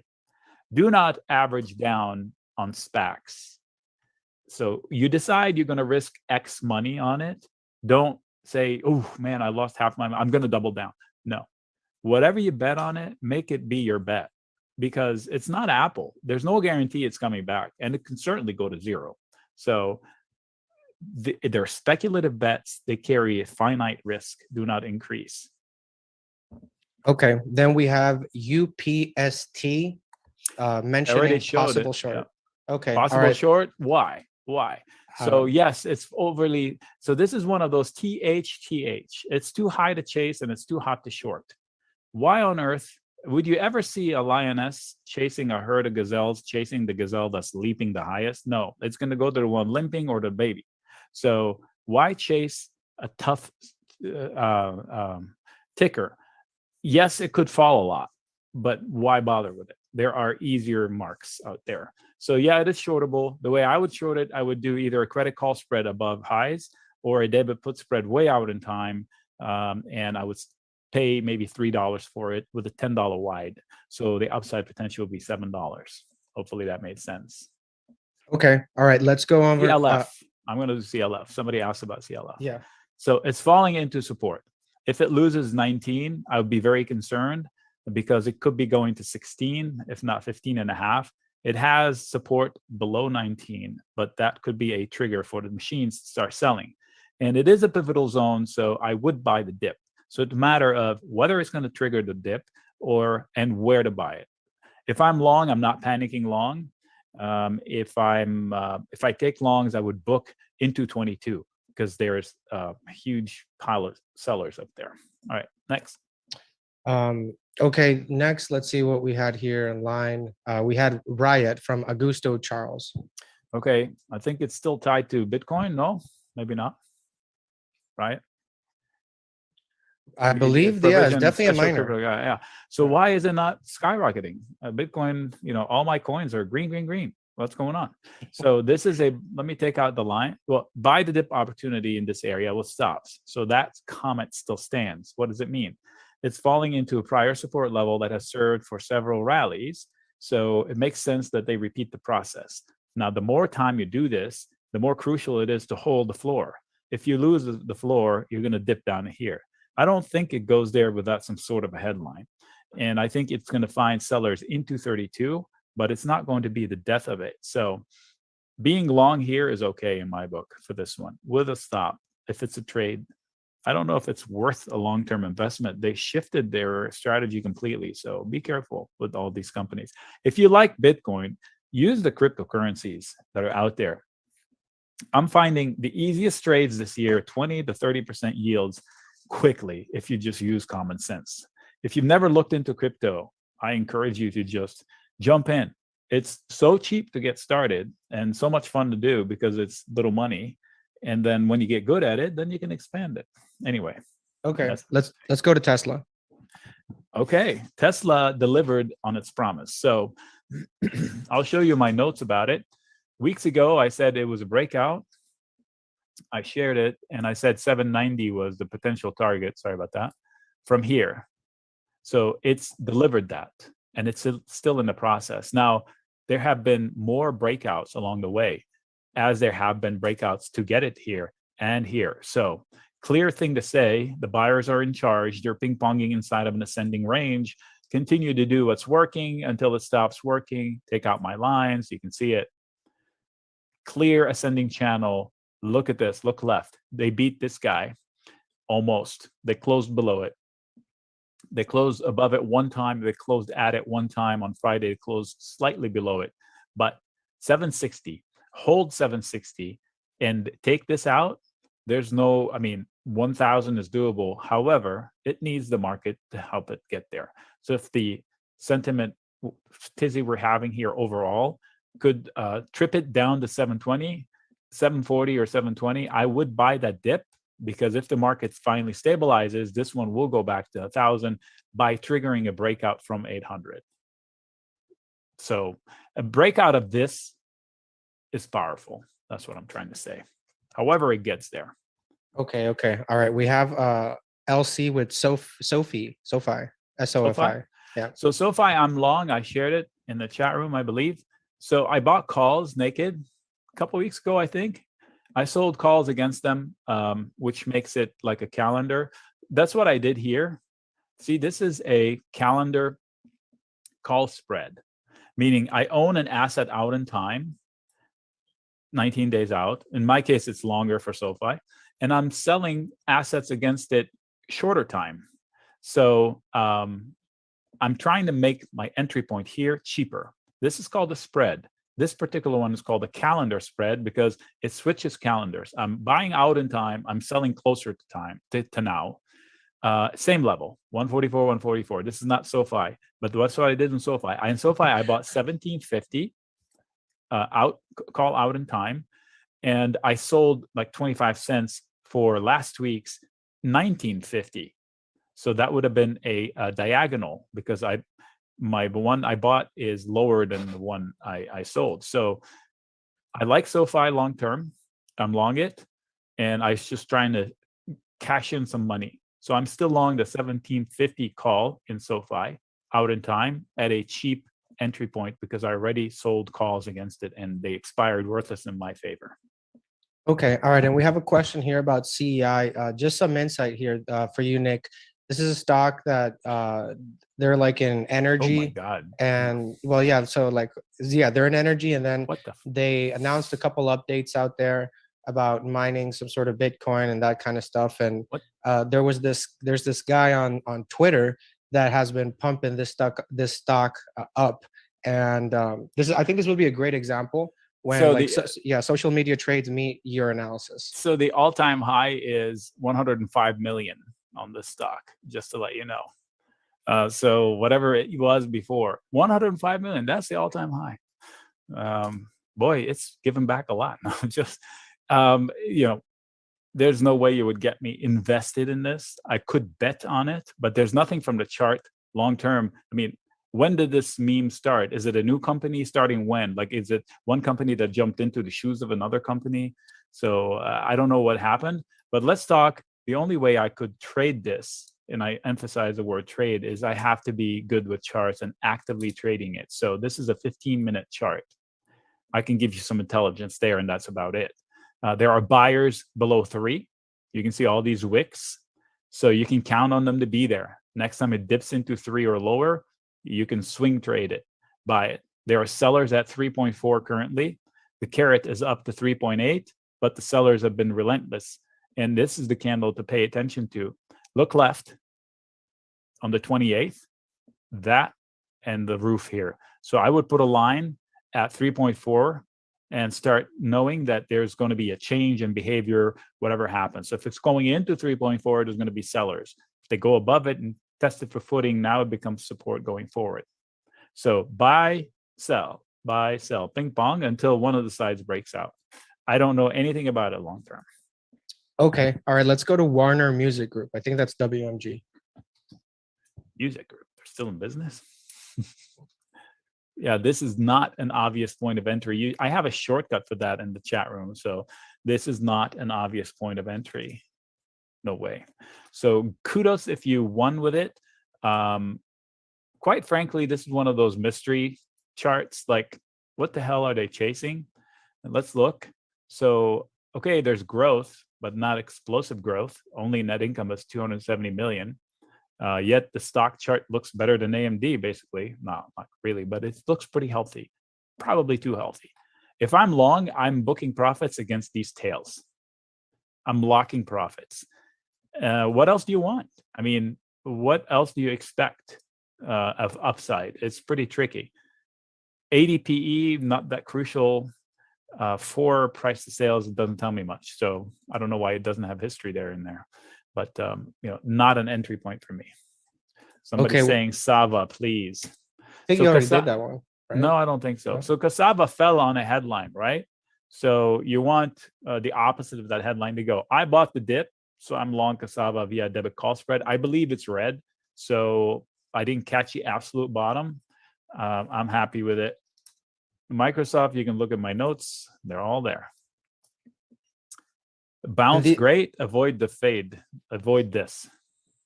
So you have notes for all of these. I mean, obviously these are tickers from the chat, Nick. Yeah, this came up in the 2-hour meeting this morning. We discussed what to call this term. I said like, what do we call it? Like a broken rainbow, or like, how about U-turn? Like, oh, okay, U-turn works. The idea is, okay, it held a pivotal zone. It bounced off of it. But it's so important because it will face sellers. So important for the buyers not to capitulate against the sellers and come back and test it and fail. Then it becomes an accelerant to the prior breakout level, which some support here, but really it's somewhere down here. See that resistance zone? It's going to be forward support, but it's a zone. I would extend it like this. I'd have to change that. All right, we got somebody here asking for Square. Okay, I love the company. Wow, look at that pivot line. Holy moly. I'll put a line here to go mortgage the house, the kids, the dogs, the cars. Long. Swear. I issued a long PayPal and it worked out a little bit. I like both companies. I like FinTech. I like SoFi. I'm long SoFi. That's why I'm not long Square. I was short Square somewhere here and I exited too soon, but that's fine. Buy the dip with tight stop. That's all I can say. So if it holds last week's lows, it's not going to finish the job and down to here. Otherwise, if it continues, if the sour note continues on Wall Street, it should come back down to here. Anywhere down here is a buyable zone. This should be higher. Okay. Just want to take a moment here to give a warm, awesome shout out to a couple new friends here, part of the family, Nick.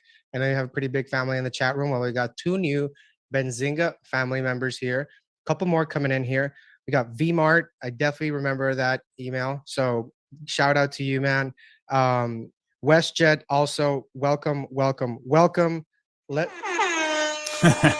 I love this when everybody gets like encouraged and they start taking the education seriously, Nick, because at the end of the day, man, like, that it only takes a couple bad option trades to wipe you out of the market. And setting proper expectations, and you see this a lot, and I get questions about it as well on the phone, where people are literally thinking that 1,000% returns for the year or 2,000% returns for the year. They think that's what is normal just because of the whole Reddit meme kind of culture thing. And yeah, I guess no, that's not typical. It's not typical. And the problem is that, then they have that expectation. So like in the chat room, we're making consistent 50, 60, 40, 30% gainers, consistency, right?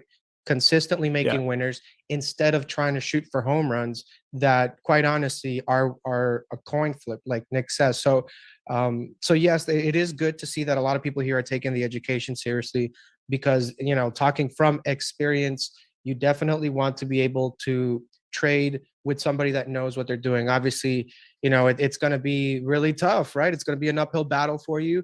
And don't believe me, ask 99% of traders, right? The majority of them either get wiped out and never come back, and or they're somehow get lucky one time and then give it back out. The name of the game is consistency, right? You need to have discipline to apply the methods, the strategy that Nic is doing in the chat room, but you also need to have the consistency with it so that way you are thinking long term, right? It's not normal to have 1,000% gainer, and those things that happen are very, very rare. And to be honest, if you're looking for those, you're going to end up getting hurt, because eventually you'll realize that stocks don't only go up. And everybody that came in here from the 2020 market is either washed up already or barely hanging in there, because everything was going up. It doesn't matter what it was. So now that we are in a different sort of market, right? Because the market changes almost every day. We have a lot of 2020 retail traders that already got wiped out. We saw less retail traders buy the dip here than any of the prior dips before. So there's definitely less retail traders interested in buying the dip, or they've already been washed out, either or. So trading with a plan, trading with a consistent method is really what's going to help you get out there. I do want to give a shout out to the developers and coders that have made the chat room such a great tool where you can direct message Nic, and you guys have the chat room where you meet on Sundays, which is awesome. And that's pretty much just a full portfolio update. So even if you're working 9 to 5, or you're like a part-time trader, you do have that opportunity to meet on Sundays with Nic to adjust the portfolio in case you can't be on the chat room every day. If you have a question or need feedback on any trade, you just put in a quick chat and Nic gets back to you right away. So you don't have to be there all day. It's not like Nic takes days to answer. This is literally like a second to second. We're always there. We're always pretty much working together as a community. It is a great and welcoming environment for everybody. I definitely encourage you guys to join, just because you guys are going to be surrounded by a community who really cares about your long-term success. Not just Benzinga, not just Nic, but all of the other members that are very awesome there, very helpful. I see it every day. And the target, right? Understanding that our target, we're not looking for 10, 11 baggers. We're looking for consistency trading. Like I said, some of the best portfolio hedge fund managers, 70% return annuals, right? So like, do you think you can outperform the best hedge fund portfolio manager? So that's why we need to set proper expectations, guys. Also, the tools that you have there in the chat room are pretty awesome, because you can chat directly to Nic, but also take this seriously as a career. Trading is not a hobby. Okay, you reading reports and you liking to read, that might be a hobby. I get that, but when there's money involved, it stops being a habit and it becomes like a serious thing to me. And you should try to approach it that way as well, because your money's on the line. So let me jump in here. As far as chat room, people think I don't have time to spend all day in there. You don't need to. You just need to be able to pop in and out. That's it. Pop in and say, hey, I'm in trouble with this trade. What do you think? I'm thinking about this trade. What do you think? Hey, what's going on today? What did I miss? You don't need to be in there all day. I'd love to have you be in there all day, but it's a resource. Like, where can you jump in, ask a question, be answered with confidence, and maybe it makes sense, maybe it doesn't, myself or somebody else. So the benefits of the setting is not a statistic. It's actually the opportunity for all of it, everything from research to deployment of risk to managing risk to learning new tricks. Okay, so maybe we could do tickers for another, let's say, 10 minutes or so. Yeah, I'm about out of gas here. My throat is screaming. So we'll give Nic 10 more minutes to hammer off some tickers. So everyone in the chat, starting now, just drop the tickers, and the first ones that come up, we'll pick first.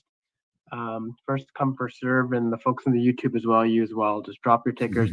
Roblox, did we do that one yet? That was the first one. Not today. No, I did it earlier today. I did it earlier today, okay, so I can answer it. will be first, and then IRNT, and then we'll grab some from YouTube.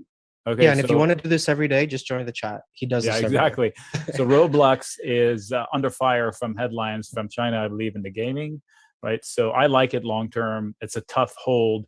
You better hold these lows, otherwise it triggers more selling to another low. So if I'm long, I don't add. I'm comfortable not panicking out. It's too late to panic. If I want to get long, I take half position. I add more up here or down here. So it depends on what happens with the market and the headlines. What is it? I don't know. IronNet. Somebody asked me about it today. So this must be a SPAC or something.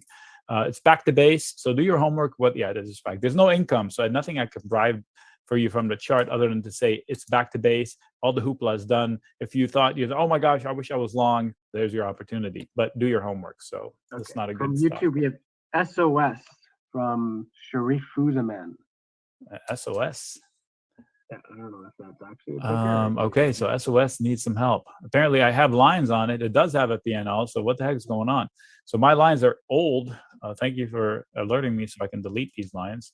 I don't get questions about that stock. So I pointed out a level. So actually, no, let me keep them here. See, level, and look right.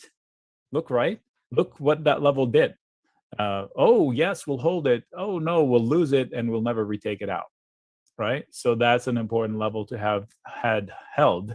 This was a box I did back then. If I extend it that way, you can see that was the second top. So back to base, literally. Do your homework, find out what's going on with the stock. I can't help you from the chart other than tell you it's a broken chart. You need to decide if it's a broken company as well.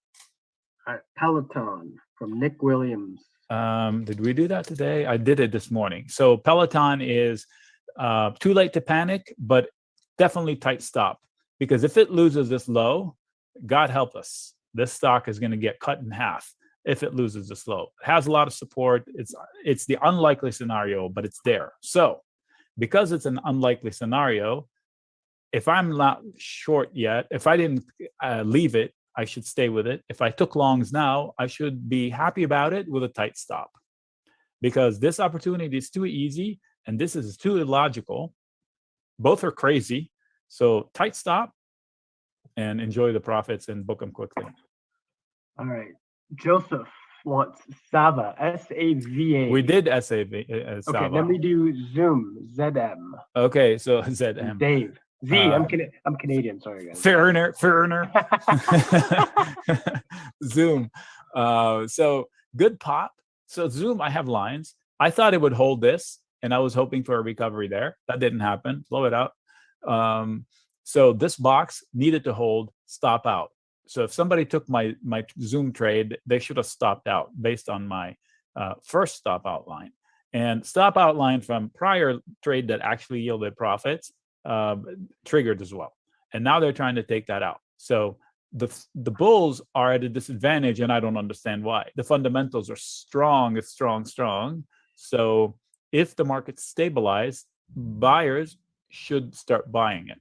So I would, oh my God, hopefully you don't hear that. My son just bought a new bike yesterday, so he's tuning it. Better long than a short here, but I don't know what's under there. So from that perspective, I don't want to be long under there.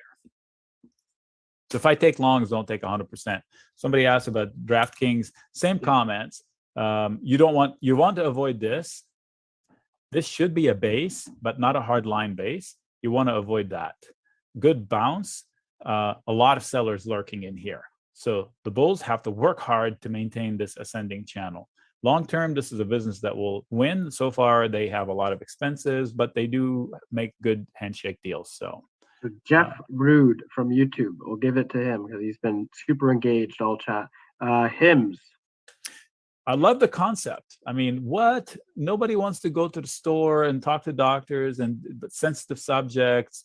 This is a great concept. It's not translating into great price action. So now, this is where, remember earlier I said not all in and don't double down. So this is where it gets tricky. High Leon comes to mind. When a stock loses a floor and can't find the floor, I should not double down on it. This is a speculative bet so far from that perspective. They don't have a lot of history to show Wall Street, so nobody trusts it. So this better hold. Otherwise, it becomes another one of these and these and these and these. So it can go lower, even though it's $6 or $7. So hold this or stop out and just look for the second bottom. That's the trade on this one. So go on faith, buy the dip wherever, not all in, small risk. So let me put math to it. When I say not all in, if I usually take 100 shares, I take 40. And if I add another 40 lower, I'm not averaging down. I'm just taking my lots in sizes versus me. If I usually take 100, I take all 100 here and decide to add another 100 here. That's the situation I don't want average down. But if I break up my risk that you usually take half and half, or 1/3 and to 1/3 and 1/3, that's okay. So that's the difference between doubling down and averaging down. So I guess those are the two differences. So Palantir and Affirm. Okay, so love both companies. I would be buyer of Palantir here, better than a seller. I would not be a buyer of Affirm because I recommended Affirm to the gang when it was way lower, and then the two bumps came up, and it was an easy win. So Palantir, excellent company, caught up in the meme stock group, which is good and bad, because it's bad because it shouldn't be. It's good company with strong performance. It's good because it gets punished on other people's sins, so you know to catch it with confidence. I've sold puts in it at $18 and $19, easiest wins this year. So whenever people are hating it, I sell puts to own shares or sell put spreads, and that's the easiest bet. If I want to go long it long term, I would sell a put spread out in time and buy call spreads at the money out in time. That should be the easiest way to handle it. You also said Affirm, great company. I recognized the opportunity that it was in it down here, and look what happened. Several times I went long and they all delivered. I thought it was making progress. It was coming up against the neckline. Let me take them out. Making progress, coming up against the neckline. I thought it was going to break out, and boy, I didn't know how big it was going to break out. Way above expectations. No way you can get me to get long up here. As much as I like the company, I know they will hate it at some point. This construct is not a solid footing for anything, so most likely they're going to come back to 92 at some point. All right, Microsoft, I think we've already done. We already did that. So I mean, you'll have to listen to the replay, or just look at the chart. This is it. Avoid the let's arc. Did we do Roku? We did not. So every time I cover Roku, I start with an apology. I'm sorry, Mr. Roku, I hated you for a long while. So Roku has been in business like 20 years, 18 of which they lost money. And I'm thinking to myself, put up or shut up kind of a deal. What's going on? It turns out that all they needed is for Netflix to establish the environment that they actually need to prosper in. I don't understand who pays them that money, because there's no use for Roku in my life anywhere, and I'm all about streaming. So I don't know what part gives them the money, but they do make it. And they shut me up by actually turning positive, and they actually are profitable and growing. So buyable dip with a tight stop. Why? Because it moves super fast. They have solid footing here, but if that solid footing fails for whatever reason, and remember, sometimes the stocks fall through no fault of its own. What if we wake up on Monday and the Nasdaq is down 4%? You think Roku's going to have a good day? No. Plus, this is a hideous candle. So there's a lot of scar tissue at 340. So when it gets to 340, the seller is going to step out confident. So the way I see it, watch this. So you talk about Main Street investing. This is how I draw potential trades. So this is the neckline that I'm talking about. You know, they fight it out. They come back here. Boom. Sellers show up because of that candle. They drop it. But if the buyers can maintain a higher low trend, they come up and they go above it, and look at what they drew. An inverse head and shoulders, which is bullish to the tune of this much from the place they break out. Then the fight moves to another pivot zone. Rinse and repeat, same process at another failing point. So know that there's support, but stop out if it fails, because you don't know how far they want to go. If it's a trade, if it's an investment, take a small bite, leave room to add lower or higher. If it gets to 340, if it's a trade, I book it and wait for the dip to reissue the same trade, and then or buy the breakout above 340. In other words, if it rallies to worth 340 and I'm still not long, I don't get long until it breaks through 340, because I'm too late. Same exact comments at 370, at 72. So let's do one last ticker. Have we done a crypto one yet? No, let's do a crypto. So my crypto, and this will be the last one, and then okay. Nick, feel so I'm going to give you a couple of tips on crypto. There are no experts. This is your chance to get in on the ground floor of expertism. So to become your own expert, there are no experts. Try to find something that causes you to make good decisions on crypto. So I didn't start until late. I've been tracking them for a while. And then I finally opened an account. I use crypto.com. And I started with small money. I started making decisions. Anytime I see panic in the market and crypto falls 30, 40%, I just immediately buy. And I pick the coins I understand. And I added a coin recently, Solano, because of a chain of events. And that trade is up like 26%. When it fell out of bed, I bought it for like 144, I think. And it was up to 170 last night or something. So, and the cool thing about it is you don't need to buy a whole coin. You can allocate dollar amounts. So whatever it is, pick something you can track. So for example, my son chose Doge. As ridiculous as it was a joke when it first came out. It holds water. It trades like a regular stock. And I told him when it hits anywhere below 0.18, buy it. And he has, and he, if he wants to sell it, it's gone like to 26 or whatever, 28. So he made 20, 30% on his money, and he's 19 at the time. So in this case, when it rallies into 52,000, this is Bitcoin. It's not a time to start longs. It's a time where it's going to trip on this. But if they take out 52,000, don't short it because it could get to 60 and 64. What? Yeah, I said the same things when it was 9, and I said it could get to 16 or 18, and then it did this. So I'm just strictly judging it by the charts. There are no experts. So here's my logic. Bitcoin is the leader. I don't want to mess with it. So the second one is Ethereum. It has a legitimate application in financial technology. And the biggest competitor to Ethereum is, I think, Solano now. So do your own homework, but this is my helicopter view on things.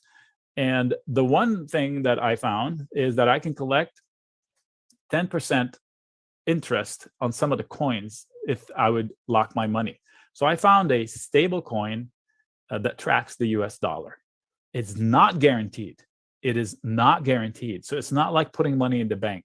So I'm taking a giant risk. I don't know the company. I don't know if they're going to fall. They're not FDIC insured. Okay, they're a legitimate company active working in the US. But if I lock my money 3 months at a time with them, they will reward me with 10% dividend yearly. So 0.85-ish, 0.83 a month percent. Guess what? The yearly average I get from the bank is like 0.6 a year. This is 10%. So it's worth the risk for me to put a little bit of money in that coin 3 months at a time. And I'm not going to reinvest the dividends. I'm going to take the dividends out. And at one point, I'm going to cover my base with it. I'm just going to leave it. So be creative with crypto. Don't be crazy. Just be creative. Investigate. Don't fall to the ridiculous argument of what the fudge is crypto is fake. Of course it's fake. So is the perception of gold. Who says that a yellow rock is worth more than a brown rock? There are other things that are just as rare as gold. They're not used as a trading asset. Enough people believe in it. So who cares if you believe in it? If you're trading for money-making abilities, set your emotions aside and acknowledge the fact that this is an asset that has appreciated more than anything else on the planet in the last 10 years. Nothing even comes close. And you choose to shut yourself from it. So that's a conscious decision that you're allowed to do. But I think it's a mistake. It doesn't matter that it's man-made. Gold is in the ground. Hey, I'll tell you what. So you like a painting. There's an artwork out there. Let's say a Monet. It's worth hundreds of millions of dollars. They make replica prints of it, right? So those prints are set price. They say the price of that print is $50,000. It's fake. The print is fake. Nobody's upset that it costs $50,000 because there are 300 million people in the world that love it. Therefore, they established the supply and demand, and it's worth $50,000. How is Bitcoin different? Fake or not fake? It's an asset. It's got a serial number. You can put it on a hard, in a zip drive or jump drive or whatever. It's there, and it's logged, and it's worth X amount. So whether you believe in that concept or not, I think it's a tradable asset. That's all I'm saying. So look into it. The concept is not ridiculous. Have you seen any sci-fi movie with cash? No, we're going towards a cashless society, and this is like the stepping stone to it. All this foray they're doing, all these ridiculous things they're doing in crypto, that's the door for it. So I'm open to it, and you can play around with little money and learn a lot. That's a great way to end it, Nic. So just for everyone to know, we're not ending the stream. Rodrigo and I will be staying on to do Q&A about Nic's chat room, as well as his option strategies to answer questions. But we're going to let Nic go because he's feeling under the weather and he needs to rest. But this stream will keep going. We're going to answer some questions about the chat room, any questions that you may have about what it includes, cost, refund policy, that kind of stuff. And Rodrigo's experiences, because Rodrigo spends a lot of time in the chat rooms for options as well, so he'll talk about that.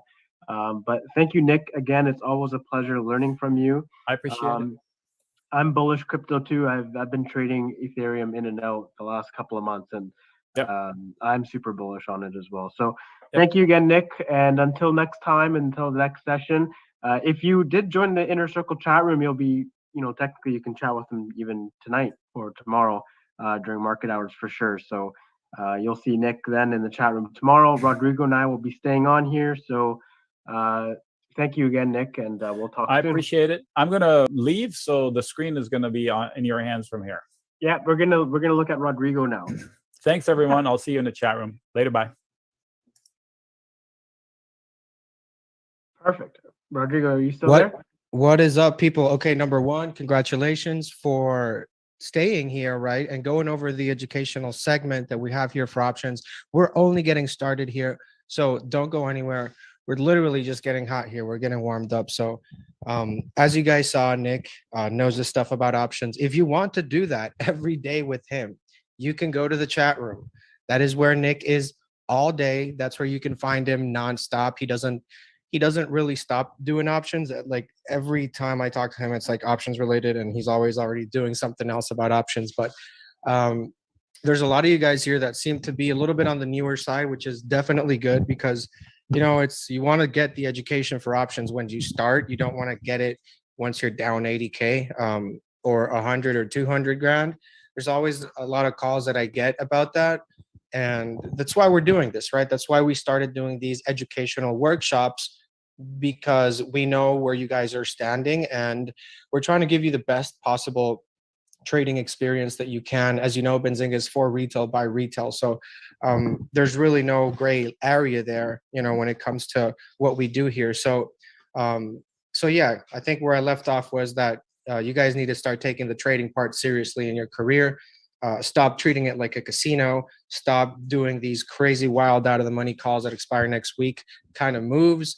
I know them. I used to do them a lot. I still do them like in a small amounts for like momentum trading, but for the most part, I'm really looking at long-term capital account growth with Nic's strategy that we do have in the chat room.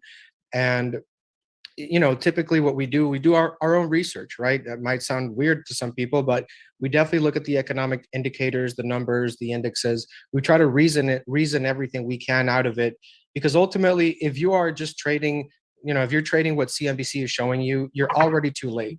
And that's typically why retail is always going to be holding the bag, because you just buy it whenever CNBC puts a little headline out there and you're chasing headlines, right? And that's really not a good strategy. That's typically a good time to sell. If you ask me every time, hey, Joseph, yeah, I'll respond to the email in a bit once we're done here. So yeah, it's definitely something important, guys. Creating your own strategy, doing your own research. Obviously, Nic gives you the upper hand with this, and any feedback that you need on trades, it's like, one text away. But whenever we don't have the education, I mean, like it or not, eventually we're going to fall into emotional trading, that fight or flight mode. And trading in that mental state is never good. It's never healthy. It's really hard to get ourselves off the screen once we know, well, we don't even know, we know it, but we can't do anything about it. Most times emotions take the most out of people. And emotional trading is what happens when you don't have a plan. Emotional trading is what happens when you don't have a strategy.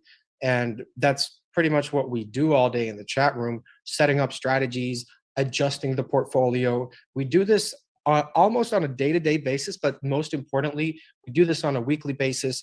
We do this on the sessions that we have on Sunday. That's when we really start going hot, right? Because you have Nic and he just goes nonstop. If you like, this is just a sneak peek of what is going on there in the chat room. And you guys need to just realize, number one, that you need to have some sort of foundation, right? You need to have some sort of educational foundation when you're trading options, because number one, if you're just doing calls and puts, you are the person I'm talking to, because this is mostly meant for you, because the volatility that you're dealing with is very high. And what we're trying to do in the chat room is to get long-term gains, right? We're definitely not trying to put all the account on calls or anything like that, because we understand the risk. That's what Nic was talking about at the beginning, managing risk. That's the first thing that you need to do before you even look at a trade. Manage your risk. Know when you're going to get out, when you would consider, selling for a gain or a loss, all that stuff. Having a plan is what successful traders do. The people that don't have plans, you buy whatever's trending on Reddit, you buy whatever's trending on StockTwits. As soon as you buy it, it goes down and you're wondering why you just can't be in the green. Well, I don't know if you were aware, but there are hedge funds that specifically short, like they specialize in shorting trending stocks on Reddit, trending stocks on StockTwits. Many of these stocks don't have fundamentals to back them up. Some of them might, you could say, but you can argue that point. But for the big majority, these are just short squeeze plays. There's really not much fundamental meaning to the move. It's just retail traders buying, and you got people on Twitter pumping it. You got all this stuff, TikTokers, all that stuff, which is definitely not what we're trying to do in the chat room. You can make money out of those volatility plays, but it's really not it's not like Nic said, right? That's something we would only trade if we were to do anything. It's not something that we would consider owning or buying at a lower price for a long-term, purposes. But with all this in mind, keep in mind, education is a lifelong process. So if you think you're trading options today and, next year you think it's going to be the same, the market is always consistently changing. And we always need to continue to adapt ourselves as traders with the right option strategies. The markets are always going to be in a consistent flowing mode, and us being able to properly trade that momentum, that movement on either side is important, right? The mentorship with Nic is important. It's not just, this is for 1 year, what we're doing here, like the actual options inner circle chat room with Nic, but this is something that I definitely will be continuing getting education from Nic, because I've seen his strategies, I've seen his research, I work with him behind the scenes on stuff. And I can tell you that he's very knowledgeable with options, to the point where you definitely need somebody like that. And I mean somebody with real experience. I'm not talking about somebody on Twitter, Reddit, or TikTok. That's the opposite of what we do. I follow people that have a verified track record of success, that approach the market with a mentality that I feel comfortable with. And the experience, I think 20 something years Nic has in options trading and the market in general and mathematics, it's really somebody that I feel comfortable trading with, because he does understand risk very well, way better than I do. And it's really something that I keep learning on and building on, to the point where these things eventually get drilled in your head and you start feeling, that sense that, hey, I am making progress, right? Your behaviors really is what needs to change, if anything, if you're just doing YOLO plays. And controlling your behavior is very hard, but as you see the results and you get the logic and you understand it and you see it work, that's really when things start to connect for most people, from what I've seen. But don't forget that this is all for retail, right? Everything we're doing here is for retail traders. Benzinga was made for retail traders. I'm a retail trader proudly. Almost everybody here is a retail trader, and we need to help each other out, because, to be honest, we got the short end of the stick, right? Let's just cut to the chase here. Retail has been holding the bag for way too long, and somebody had to do something about it. And that's why we started the Options Inner Circle chat room. It's the largest community of educated option traders, and it's global. There's people from Australia, from Europe, from Brazil, Mexico, Canada. There's people from all over the world. And it's really interesting to see everybody's perspective, everybody's different opinions on not just on the market, but also when it comes to options trading, because some guy might be a PhD mathematician there, right? And you got people from all sorts of backgrounds, which is great because you're literally trading alongside a community that, number one, is there to learn, two is there to make money, obviously, and three is there for great experience. And you have all of those in the chat room. There's people that are very nice. It's a very welcoming environment for everybody to learn out of all stages. It doesn't matter if you're new, if you're starting, if you're in the middle. And this is a lifetime discount. So that means that like whatever you pay for today, even if the price goes back to whatever it was before, you'd still keep that discount forever. And keeping in mind that this is for retail traders, right? This is not for hedge funds. This is not for equity firms. This is specifically made for retail traders that want to get that edge in the options market. And that edge, right? You really can't have it if you don't know what you're doing, unfortunately, because checking out Reddit for the trending stocks is not an edge. That's an edge. So following a process that works, really not doing these crazy plays that, from what I've heard and seen and experienced, total capital account destruction. Some people can't ever come back to the market. Some people lose the house. Some people lose the wife and everything. So it's something that you definitely want to take seriously, because look at your targets, right? How much do you think you're going to make from here to the, let's say, in a 1 year span, right? It's 1,000,000% or like 10,000%. You need to be a little bit more realistic, right? When it comes to your trading and your objectives. I'm happy with a 40 to 60, 70% gain for the year. That is I'm okay with that. That's 70% is what the best portfolio hedge fund manager does.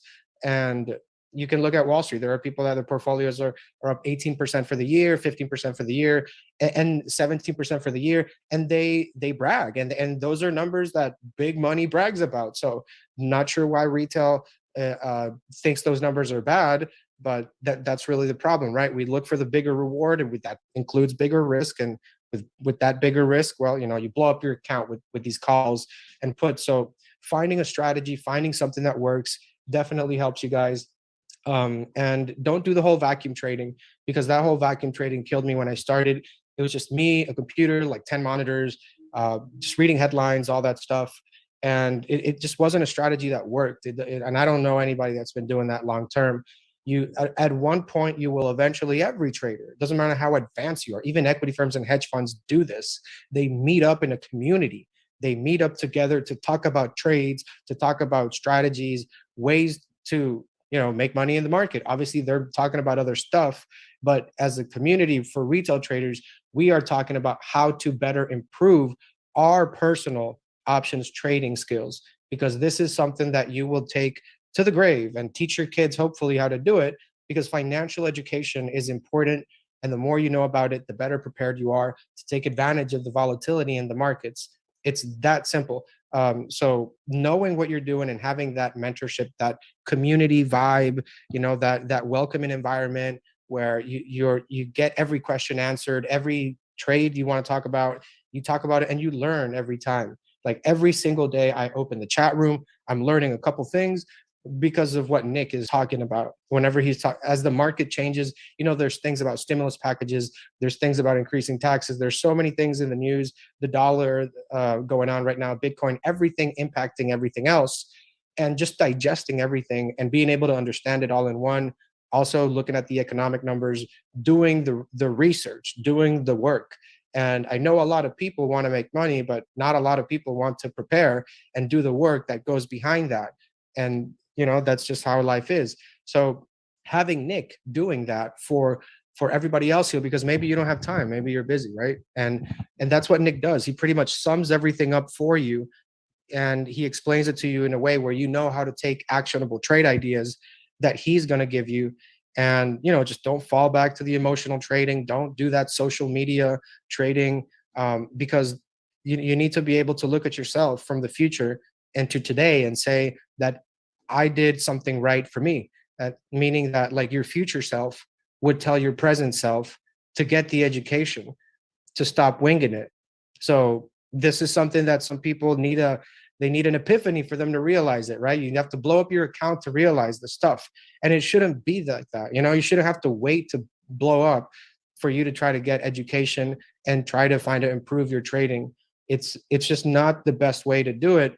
I blew up my account twice when I started, and I wish I would have had like a mentor or somebody like Nic that could have explained things, because there's a lot of misinformation out there, who could have given me guidance on my options trading, on my strategies, so that I wouldn't have had to learn the rough way, the lose your money account way.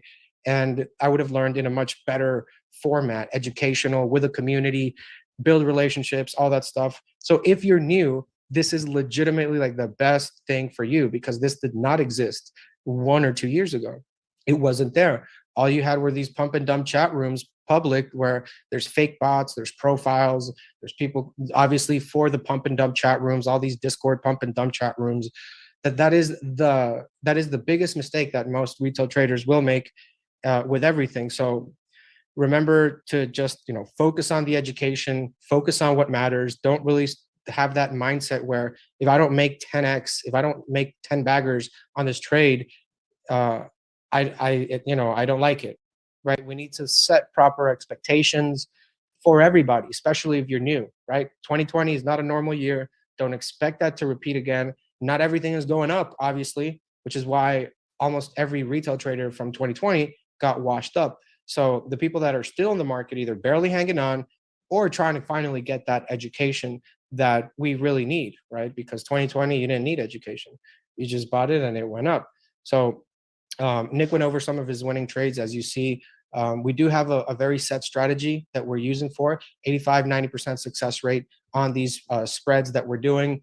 We do try to catch the falling knife sometimes with maybe a call, but this is something that we just allocate a small amount of the portfolio to. It's not, we don't put the house on any trade whatsoever. It doesn't matter what kind of conviction you have. We believe strongly in diversification and being able to spread your risk and managing your risk accordingly. So we definitely build trust with you guys here. We know that you guys are retail traders, and we, like I said, I've been on both sides of the coin. I can tell you that it's tough. It was tougher as a retail trader 2-3 years ago, when there was almost nothing out there, just these gurus, pump and dump chat room people that you know who I'm talking about. But yeah, that's really a huge mistake. And I feel bad, because then people call me and they're like, hey, I lost money following this guru on Twitter. And it's like, how did you think that was ever going to work? Right? This is not even a real person as far as you know. So definitely, I encourage you guys to follow somebody with a verified track record of success. Nic has been doing this with Benzinga for like 12 years or such. And it's something that it benefited me. I know it can benefit you. It's just a matter of taking the step, right? Don't wait until you blow up your account to start doing this. That's what some people do, because that's their epiphany, right? Maybe your epiphany is different. Maybe you're saving for a house, or you want to put your kids in college and you really want to make consistent income. Well, you have a more serious approach. That's how it should be. So whichever goal it is, getting with the right community, getting with the right mentor, with the right set of tools is always going to be your best friend. It's not just giving you a chat room with Nic, but you also meet with him on Sundays, where you talk about trades, you talk about strategies, feedback, all that stuff. And it really is more like, just don't skip the steps. Don't skip the steps. If you are trying to get into options and you don't even know what a call is or what a put is, and you're already thinking about putting that trade in, man, hold up. Like, you do not skip the steps, because that's when you get hurt. Being able to having that education pre-trading, because there are people that join that haven't even started trading. They just want the education from Nic. So don't skip the steps. Acknowledge where you are. Be honest about it. Don't lie to yourself. Get your ego out of your head, because that's a big killer in trading and anything. But get the ego out of your head and understand that if you are starting out, like, you really need to approach this as an education, because it is a revenue generating skill. You went to the school to learn how to think, but they didn't teach you how to really make the money. All right. You just figure it out as you go. So with this, with the options course here with Nic, the options trading course that we have here with the chat room, it does give you that opportunity. It does give you that direct financial education that you don't get in college. As a finance major, I can tell you, we never saw anything about charts or about PE ratios. You know, like you see a few things here and there about calculating offerings and dividends and all that stuff, but that's on the money management side. You know, as a retail trader, that doesn't help you much until once you get deeper. If you do want to look into the fundamentals of a company, yeah, you're going to need to know math, right, at one point. So definitely important. Do this when you start.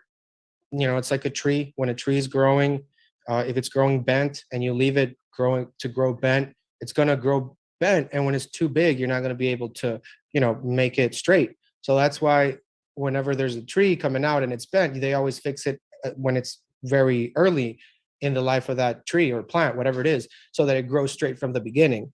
And that's the analogy that I like to make when it comes to education. That's how it works. A lot of people have been trading for 20 years, and doesn't mean they could be easily losing money for 20 years. So how long you've been doing it doesn't really matter that much if your P&L is not where it should be. And a lot of traders struggle with this for 5 years, 10 years. Some people just get wiped out. So don't try to wing it. I can tell you that, you know, blowing up your account is not a nice feeling. And you're really falling into the trap. You're really falling into that trap. Big money trap wants you to make these dumb trades without any, you know, without any like plan or strategy. That's how institutions make money out of you, buying these crazy calls out of the money. That is how they benefit. They pocket from you. The option expires worthless. Well, who's making the money then? Right? You paid for it and now it's zero or whatever it is. So that's why options are a very, very complicated financial derivative that if you're not familiar with how this stuff works, I really think that you need to get some sort of education and guidance. Otherwise, you're just going to be a chump in the market. They're just going to be taking out your money every time. That's what they want. And you need to prepare yourself. You need to make informed financial decisions. Otherwise, somebody else will make informed financial decisions for you.